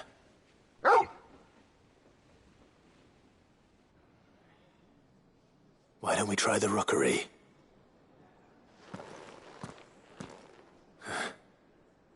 I haven't been to the island in almost 20 years. To Port Isolde, then. Fingers crossed the old mooring is still there.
It's oil. After what happened here, it's a miracle there was any left at all.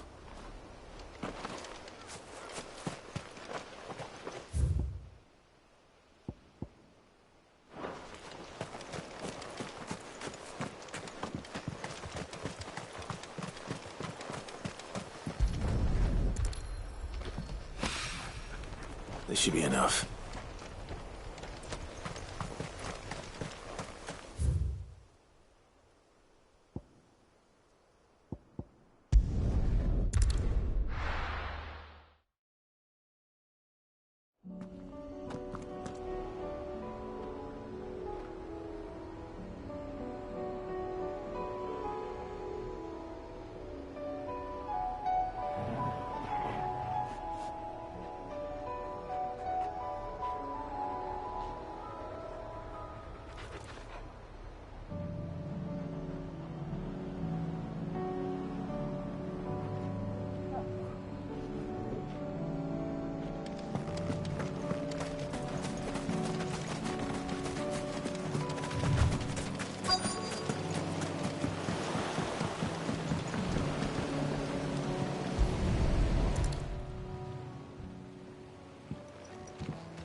It's still here. After all these years. A lot smaller than I remember. And you're a lot bigger. You might have to swim, boy.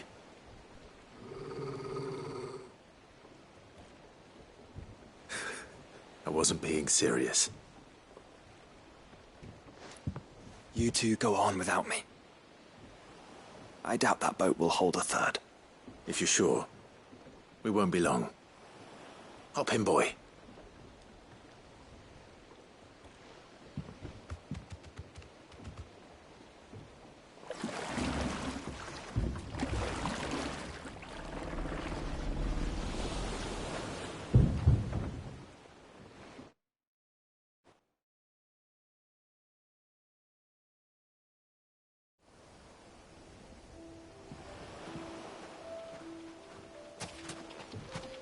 This place hasn't changed at all. The rookery's right through those trees. Come on. Race, you there?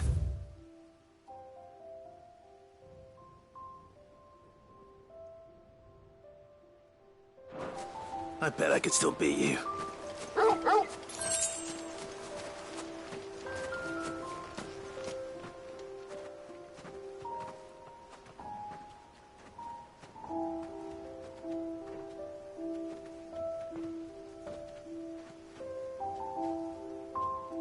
Here we are. This was our hideaway. Wasn't it, Torgal?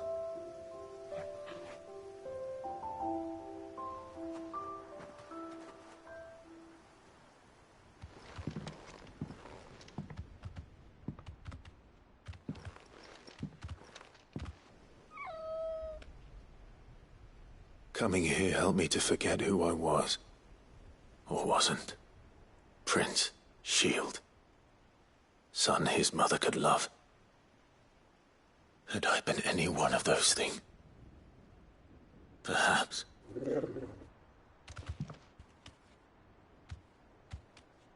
What is it, boy?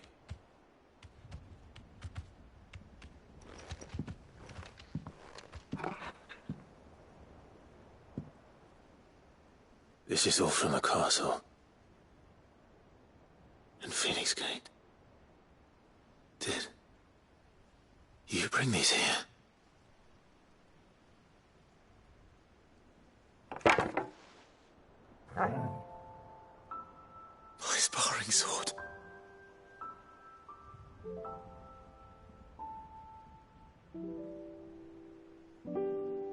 Well. You never stopped looking for me, did you, boy?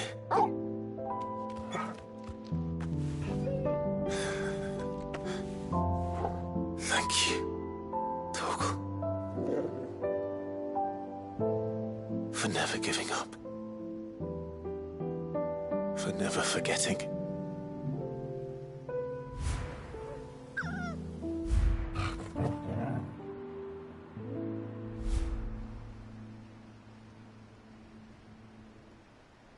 Let's take this with us, shall we?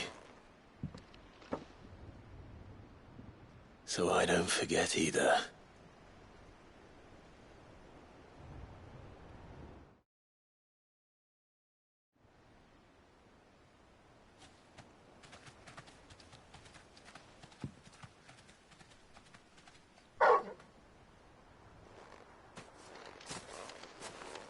That's not the way back to the boat, Torgal. All right. I'm coming.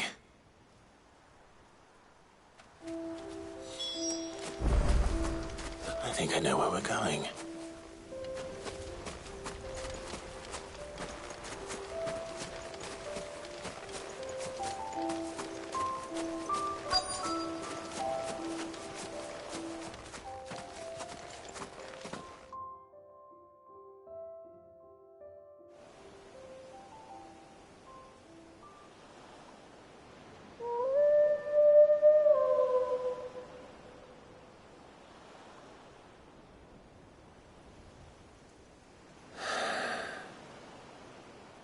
People always talk about the importance of putting the past behind you. But without it, we wouldn't be who we are today. And we certainly couldn't steer our way to a better tomorrow. Come on, Torgal. Let's go home.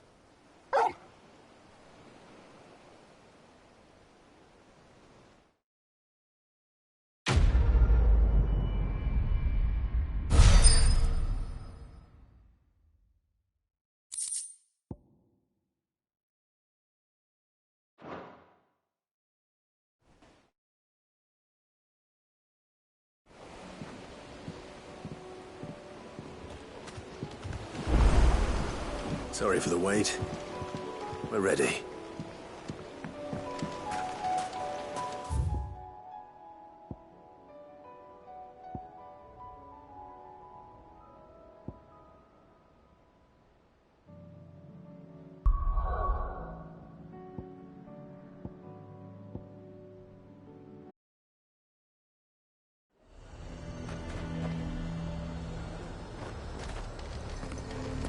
Lazare might at least have mentioned where in Northreach he'd be testing this recruit. The garrison is threatening to pull their sentries from the markets if we don't cooperate.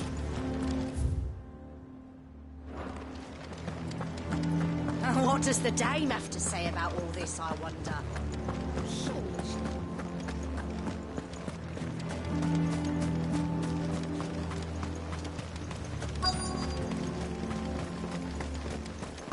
I'm nervous. Well met, Sid. This is the Initiate. Ember, present yourself. At your service, Master. Please, just Sid. There are no masters here. Your life is your own. Oh, of course. Thank you, Sid. The Sergeant says you'll be evaluating me at my trial. To become a scout, yes. You are aware of the dangers inherent in that role. I am. But I swore I'd face them. Just like the man who saved my life. Who would that be? Gav. It was him who found me and freed me. No magic, no support, just one man and his nose. Came and sniffed me out. It taught me what one man can do if he puts his mind to it. And I've been training ever since, so that one day I can be someone's saviour, just like Gav was mine. I'm sure he'd be flattered. You clearly have good intentions, Ember. And it sounds like you're under no illusions. Stick to this path and you'll make a fine Cursebreaker. So, what? Have I passed? You haven't even started yet. Now listen.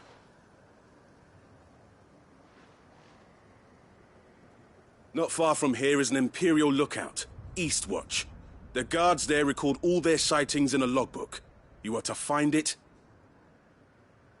and bring it here. And bring it here, right. Anything else? No. Sneaking into a heavily guarded Imperial outpost and stealing the logbook would be quite sufficient.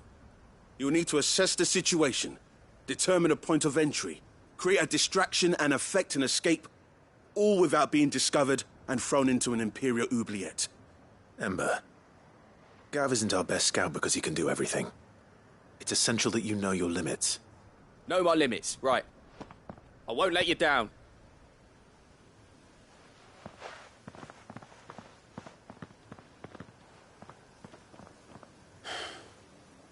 It shouldn't be as dangerous as I made out. But keep a weather eye on him all the same, would you? On my way. All right, Ember. Impress me. Even now, the capital has moved. The Empire keeps the watchtowers overlooking royal meadows and the Sea of Graceland. But only by a skeleton crew. It's a trial, not a death sentence.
These are clean kills. Perhaps young Ember really is ready. Or maybe not.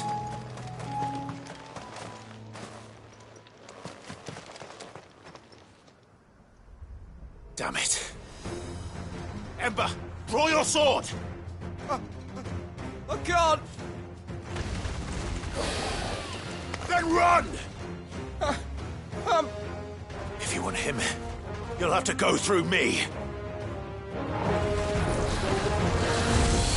Let's try.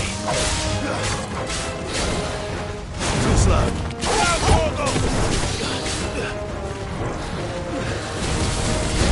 All yours,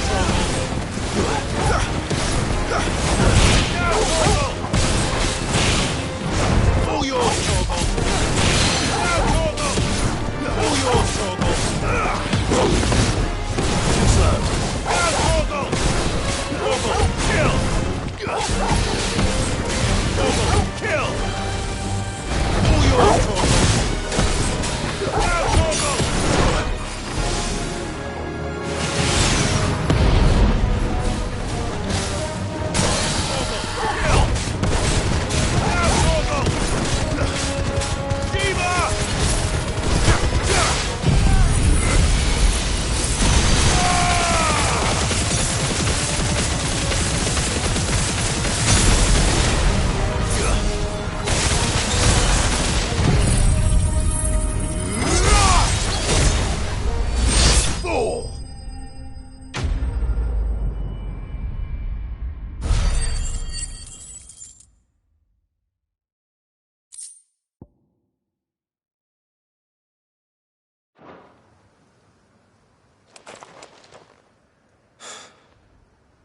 Ember, are you...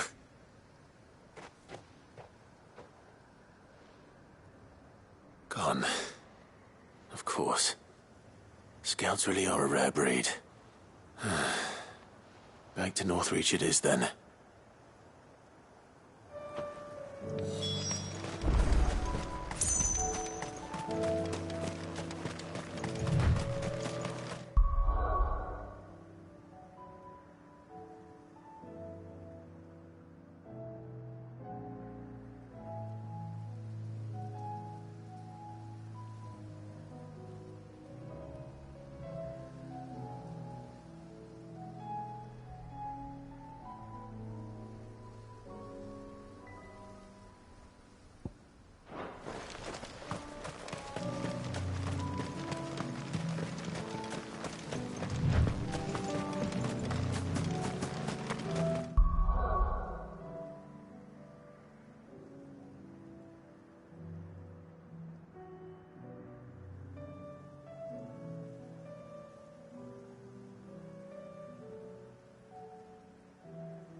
I didn't expect you back so soon. Where is Ember? How did he fare? I thought I'd find him with you. He must have fled. I followed him to Eastwatch, where I found him being set upon by a wild Avis. He was just standing there. Didn't even draw his sword. I had to step in and take care of things. But by the time I had, he was nowhere to be seen.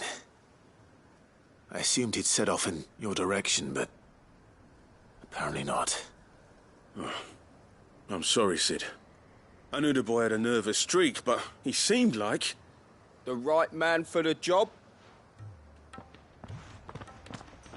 I believe this is the logbook you tasked me with retrieving. Eh? How did you... Don't you tell me you breached the tower while Sid was busy saving your skin. What? Wasn't that what you asked me to do? To bring the thing back without getting caught? He has you there, Nazaire. And he did it all on his own. But Sid, he did what he thought was best.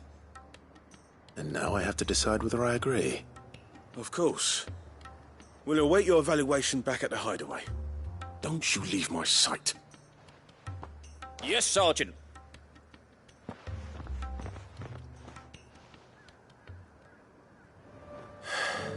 This won't be an easy decision.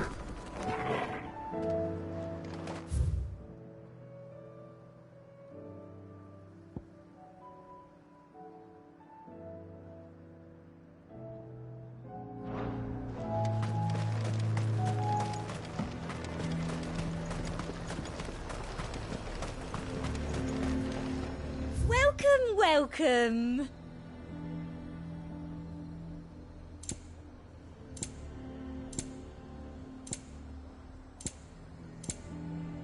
And a fine, fine day to you.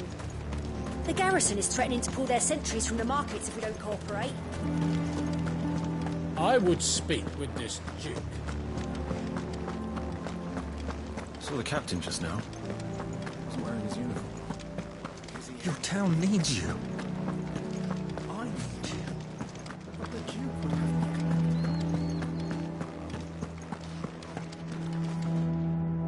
Do you have a moment, Clive?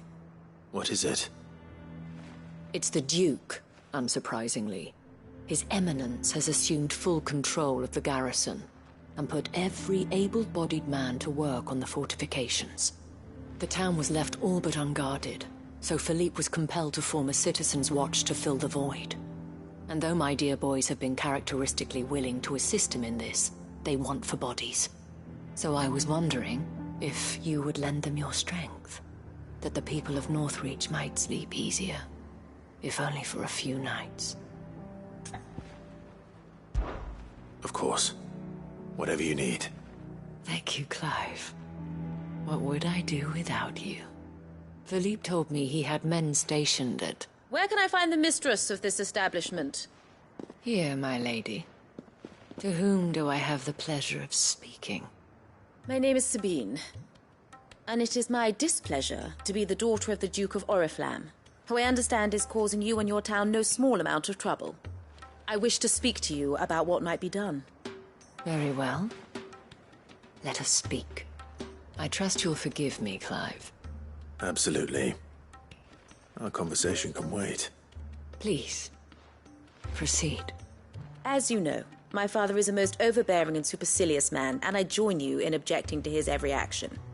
Indeed, I owe you my thanks for continuing to argue against his reckless plans. Yet I fear... Who would make him do this? I would. Myself and several other like-minded individuals. Were you to join us, we would surely have the strength to drive him from Northreach for good. Does that not seem a trifle...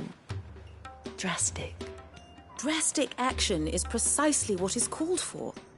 Unless you are content to see your people downtrodden and dispossessed. My father would have it that citizens exist only to serve the Empire.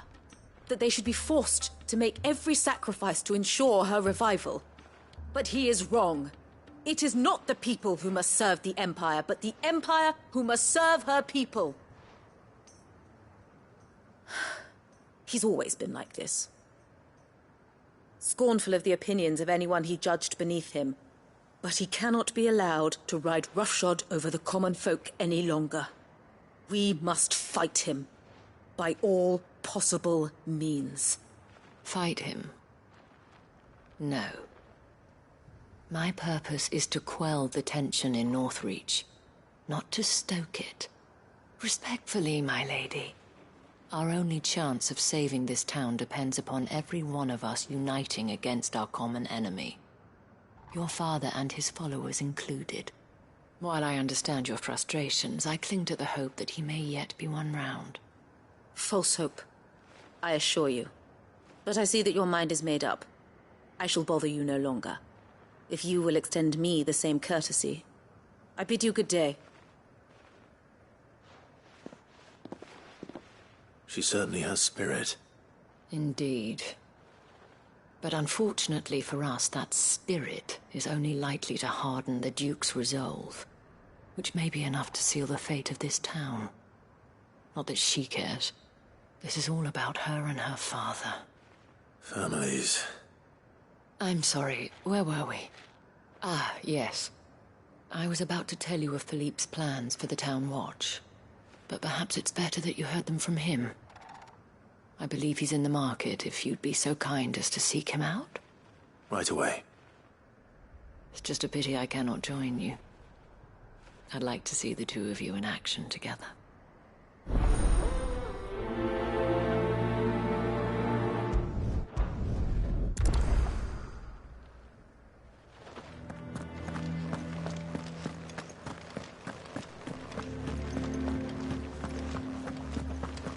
Your town needs you. I need you. The Duke would have me.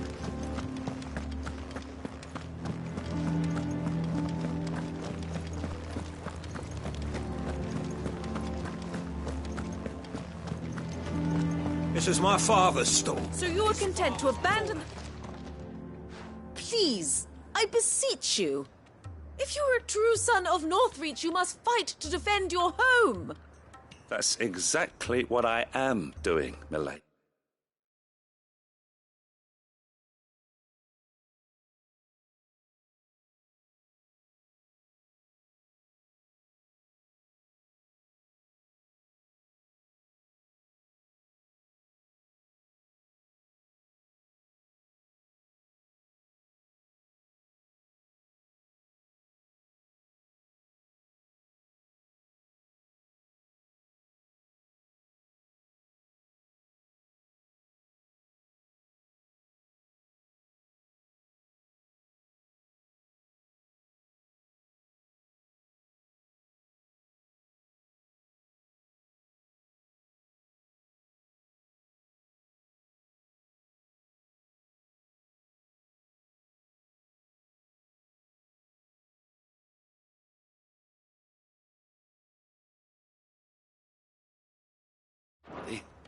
Or trying to, at least. The land is crawling with fiends, and someone has to keep watch. Even when our true enemy is hiding in the garrison? Fine. You're not the only able-bodied man in Northreach. Thank you so much for your help.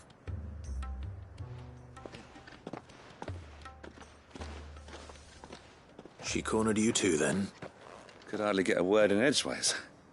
Like father, like daughter, eh?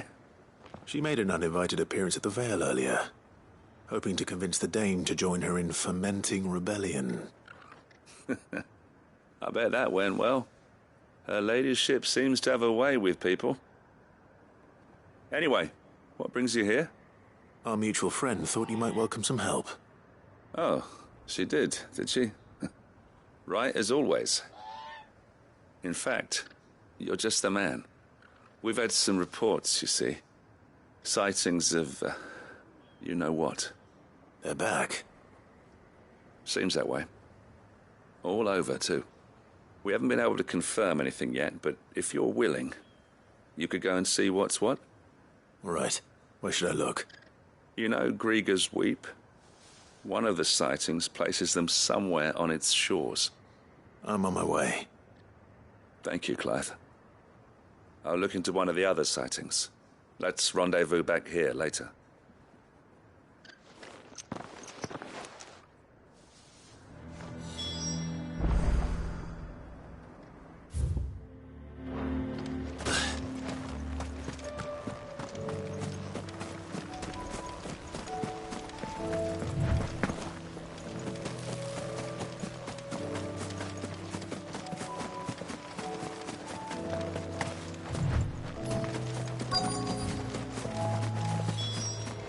Damn it.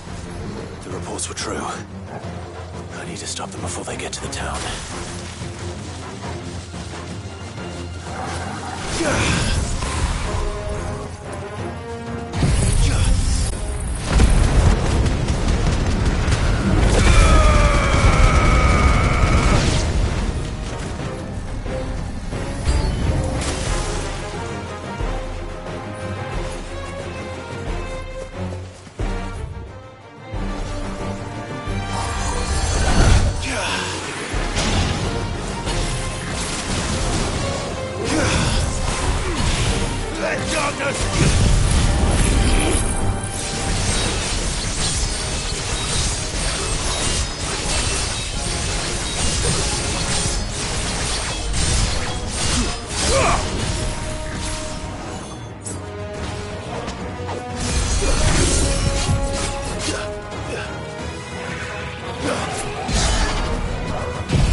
Call that a test, Ultima? Clive, it's me. Are you all right? I am. But it seems the reports were true. The thralls have returned. I dispatched the few that I found, though. Well, there's something, I suppose. But what were they doing south of town? They all came from the north last time. We might be able to fend off an attack from one side or the other, but from both? Do you have eyes in the north? Some. I should probably go and have a look, though, just to be sure. You head back to Northreach. I want you there just in case war breaks out while I'm away. What do you mean? Her ladyship's been busy working her magic on the townspeople, stirring up ill feeling towards her father. She'll have her marching on the barracks if we're not careful. What? This is exactly what the Dane was afraid of. I'll do what I can to calm things down. Be careful out there, all right? Don't worry, I'm not like you. One sniff of those things and I'm running back to town screaming blue murder.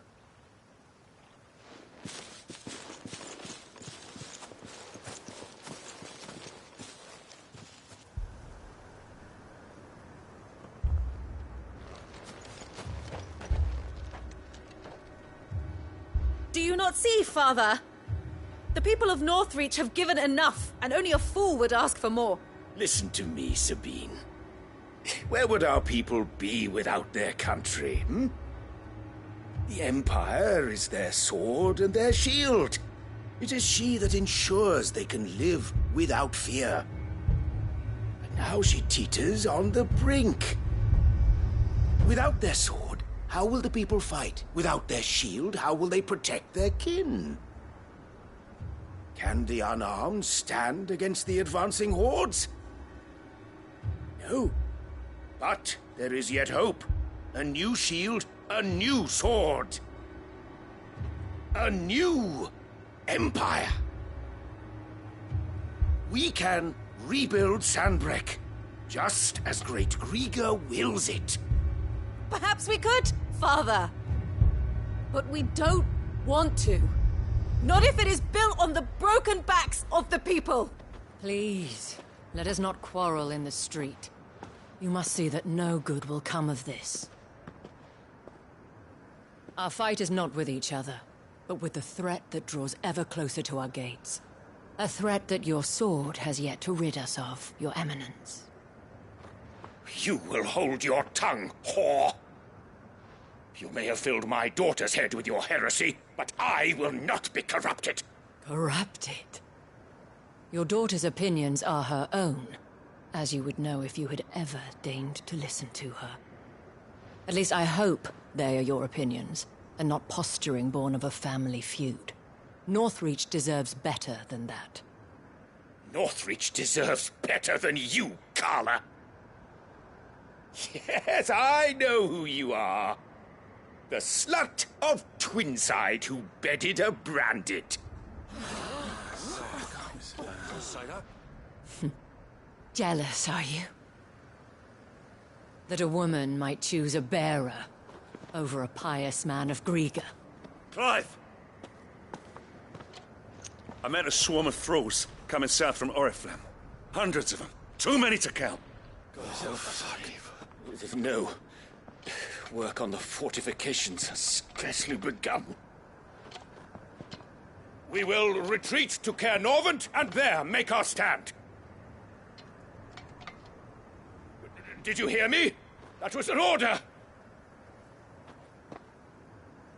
While this is but a heartfelt plea, let us make our stand here and protect our homes. Protect those that we love. Together, for Northreach!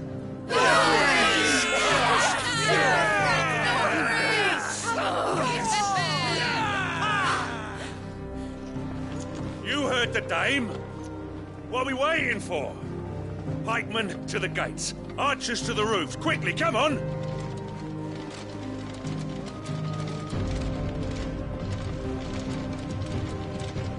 But she is but a common... Whore, yes. And we'd follow her to the gates of hell.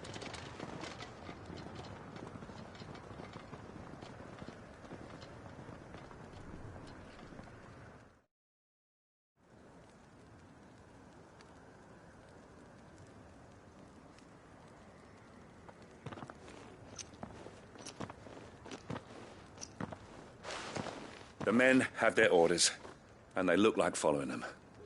I got them spaced out at regular intervals. Whichever direction the thralls strike from, there'll be someone there to meet them. Thank you, Philippe. Rest assured, the people will play their part. The herbalist has donated her stock of medicines to me. Should any of your men be injured, take them to the Vale. We'll see to them there. Thank you, milady. I will. I'll play my part too. You still want for numbers. Unlike the enemy. I only hope I can go some way to evening the odds. Philippe, can I leave the south in your hands? I doubt the thralls by the lake were the last of their number. Of course. I'll lead a party down that way so we don't get taken by surprise. What about you? I'll make my way up the road to Oriflamme. I fought a few of these things. And while I can't promise to hold them all back, I should be able to thin the herd. All right. But take care. Thank you. Both of you. You can thank us when it's over. Till then, madame.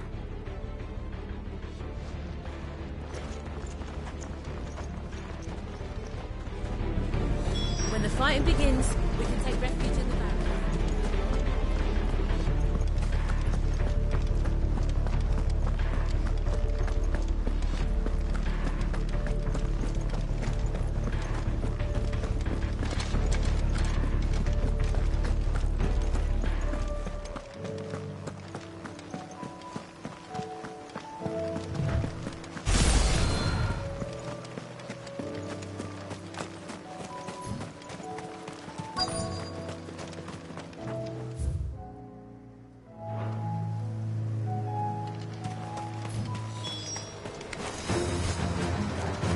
There are so many of them.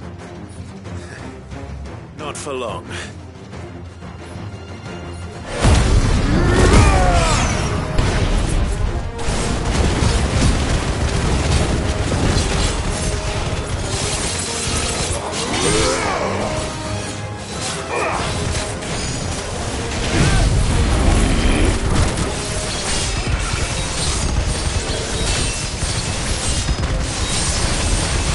Is it over?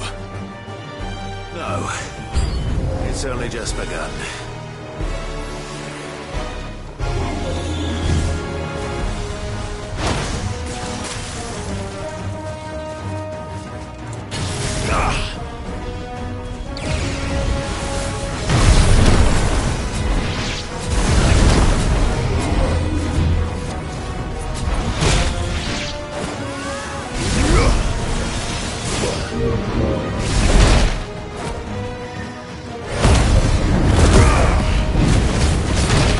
Well done.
That looks to be the last of them.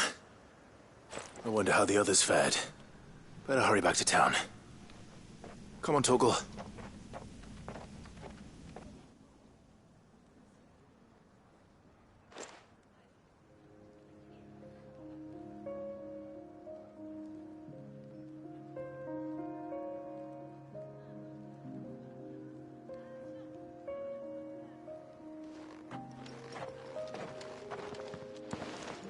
Clive, it's good to see you.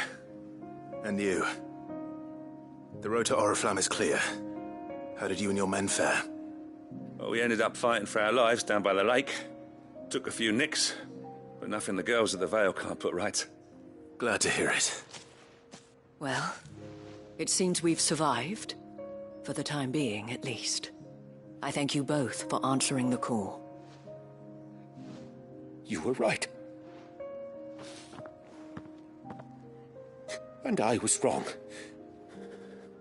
About everything. I had thought that the only way to unite the people was under the banner of Empire. That without a strong hand to guide them, they would drift apart.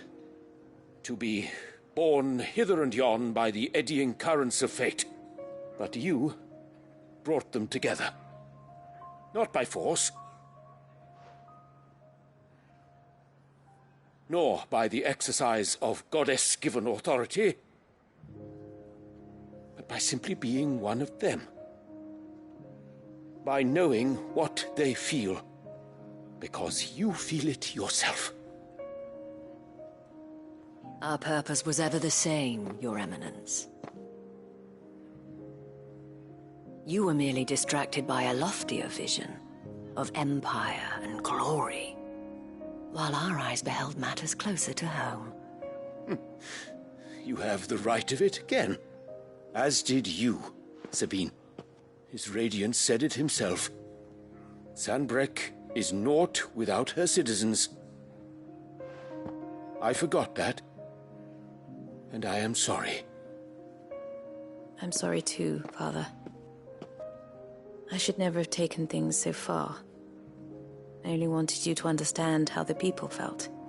How I felt. But my anger got the better of me. Do not blame yourself, my dear. This was my doing. I should have listened to you. To all of you. Your Eminence, your Ladyship, I do not doubt that you came here with the best of intentions. But I believe the same could be said of us all. We all want safety, security, prosperity. Not just for Northreach, but for the entire realm. And we may yet achieve it. If only we work together. Will you join us in this? Yes. We shall. Thank you, Your Eminence. Now that that is settled, I must go and see to the wounded. The Vale's doors are always open to any soldier in need of relief. And today there are more than ever before.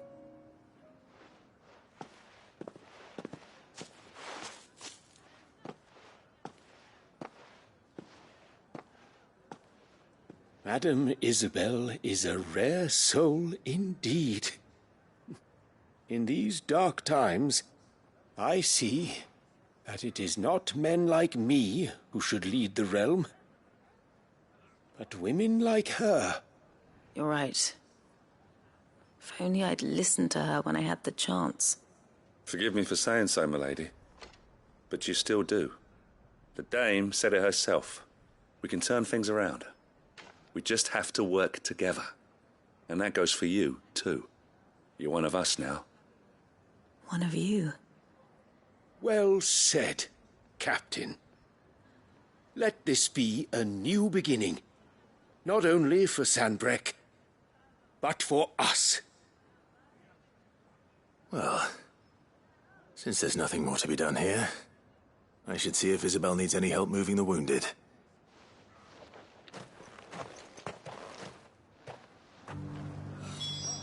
Can we get you anything?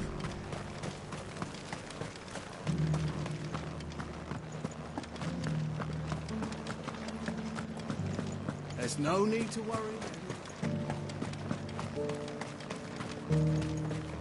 I saw several soldiers being carried to the Vale. How goes the treatment of the wounded? I'd be happy to man one end of a stretcher if it would help. You've helped quite enough for one day, Clive. Thank you.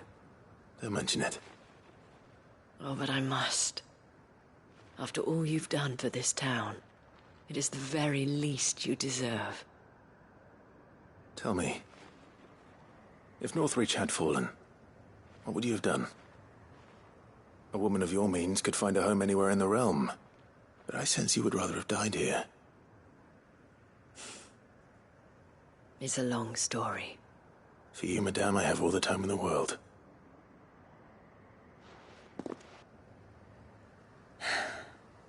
Very well. Long ago, I had a life in the Crystalline Dominion. I was Carla then, courtesan to the nobility.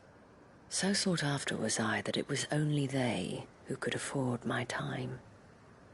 Alas, those halcyon days were not to last. For naive as I was, I fell in love with a bearer. He was my master's guard, the gentlest man I have ever known. After they discovered us together, he was whipped bloody and forbidden from ever looking at me again. And so we fled. Not that we had anywhere to flee to. We wandered, aimless and starving, half dreading, half praying that the next day would be our last.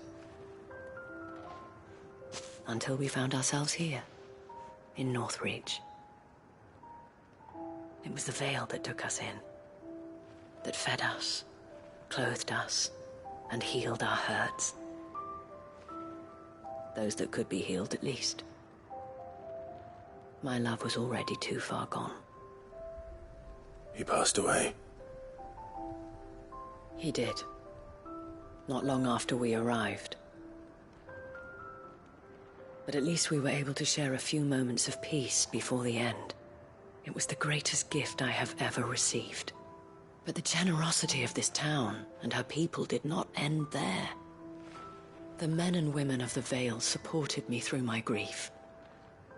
Shared in it, though I was still a stranger to them. They treated me like a sister. And so I swore that I would always do the same. That I would return the kindness that Northreach showed me. That I would repay my debt to the Vale.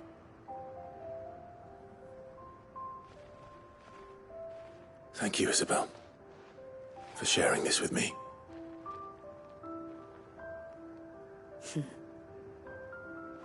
You're a lot like him, you know.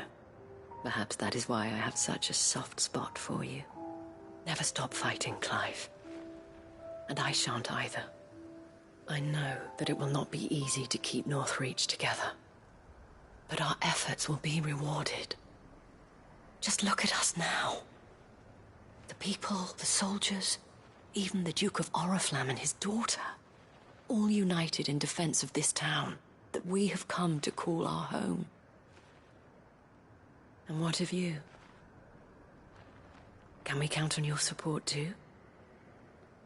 Always.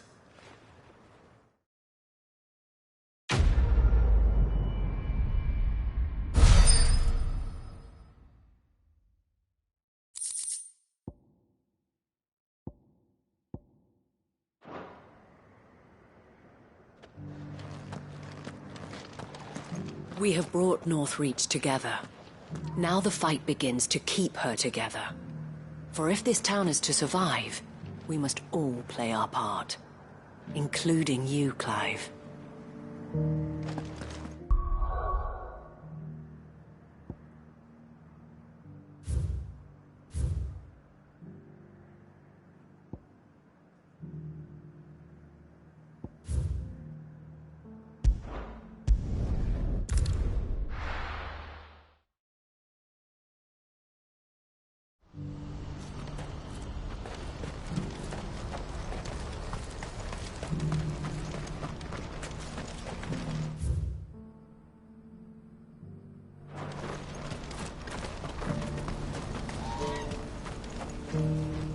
won't find a finer array this side of the strait.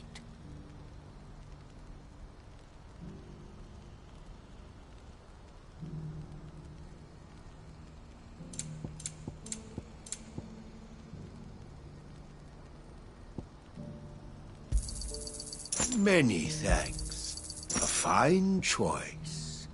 You're welcome any time. Do you see that too?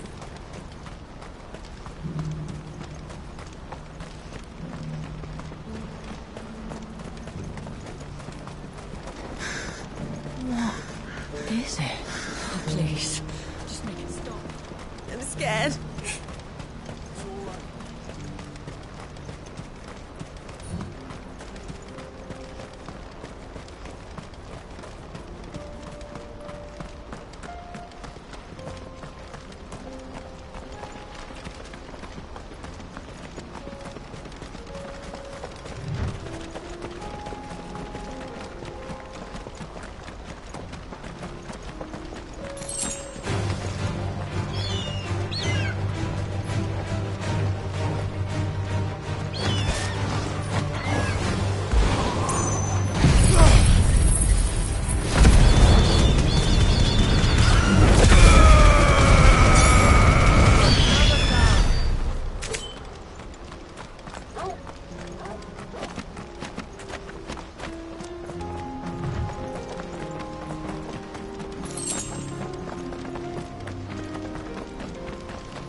can't be Rutherford, can it?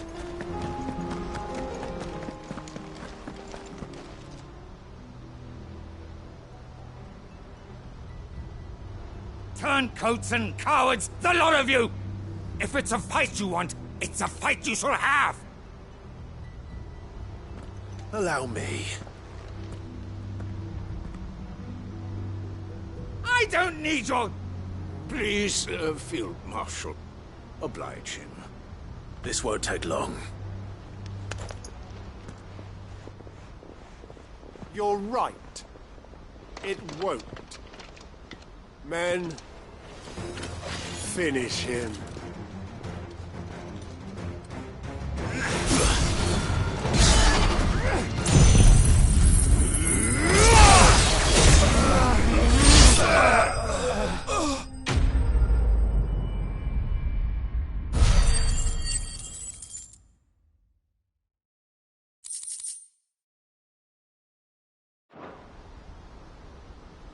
A little longer than I'd have liked.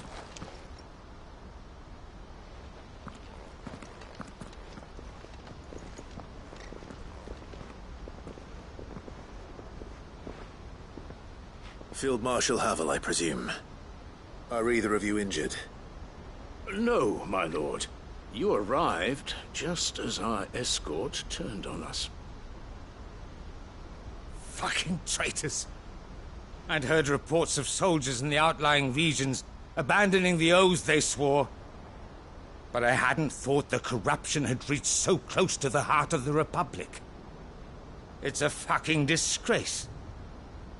Your interfering old bastard of an uncle tried to warn me, of course. My Lord Marquis. Or is Sid the Outlaw more to your liking? Call me what you want. It doesn't change who I am, or the urgency of the message I bring. My uncle has a plan to right the realm, and he needs your help to see it through. Before I agree to anything, I'd have you answer one question. What do you stand to gain from all this? I won't deny that I might benefit from further chaos. But I seek a new beginning for all of us. And while the choices I've made may not always have been the right ones, I know I made them for the right reasons. For so long, so many of us have been told how we could live, how we could die, when it should have been our decision all along. Now we have a chance to put things right. But in order to take it, we must stand together. Even if it be beside those with whom we don't see eye to eye.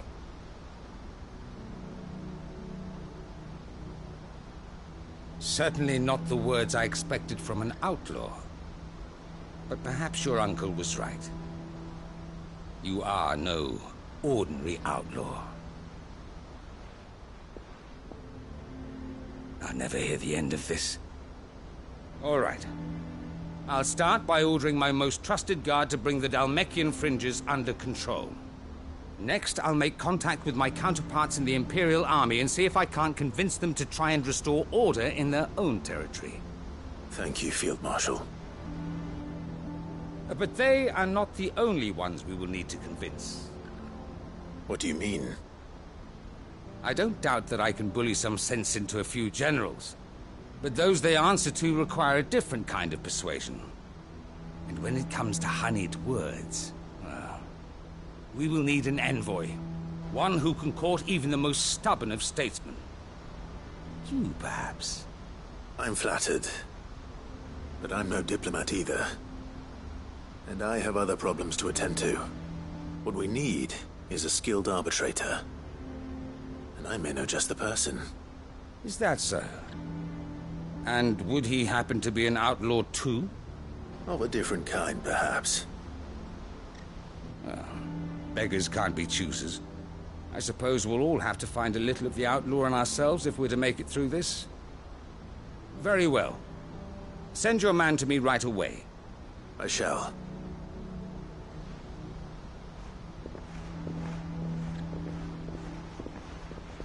My Lord Marquis. Your Lord Uncle bade me escort the Field Marshal to his manor in Port Isolde. And I will see that my associate joins you there. Very good, my lord.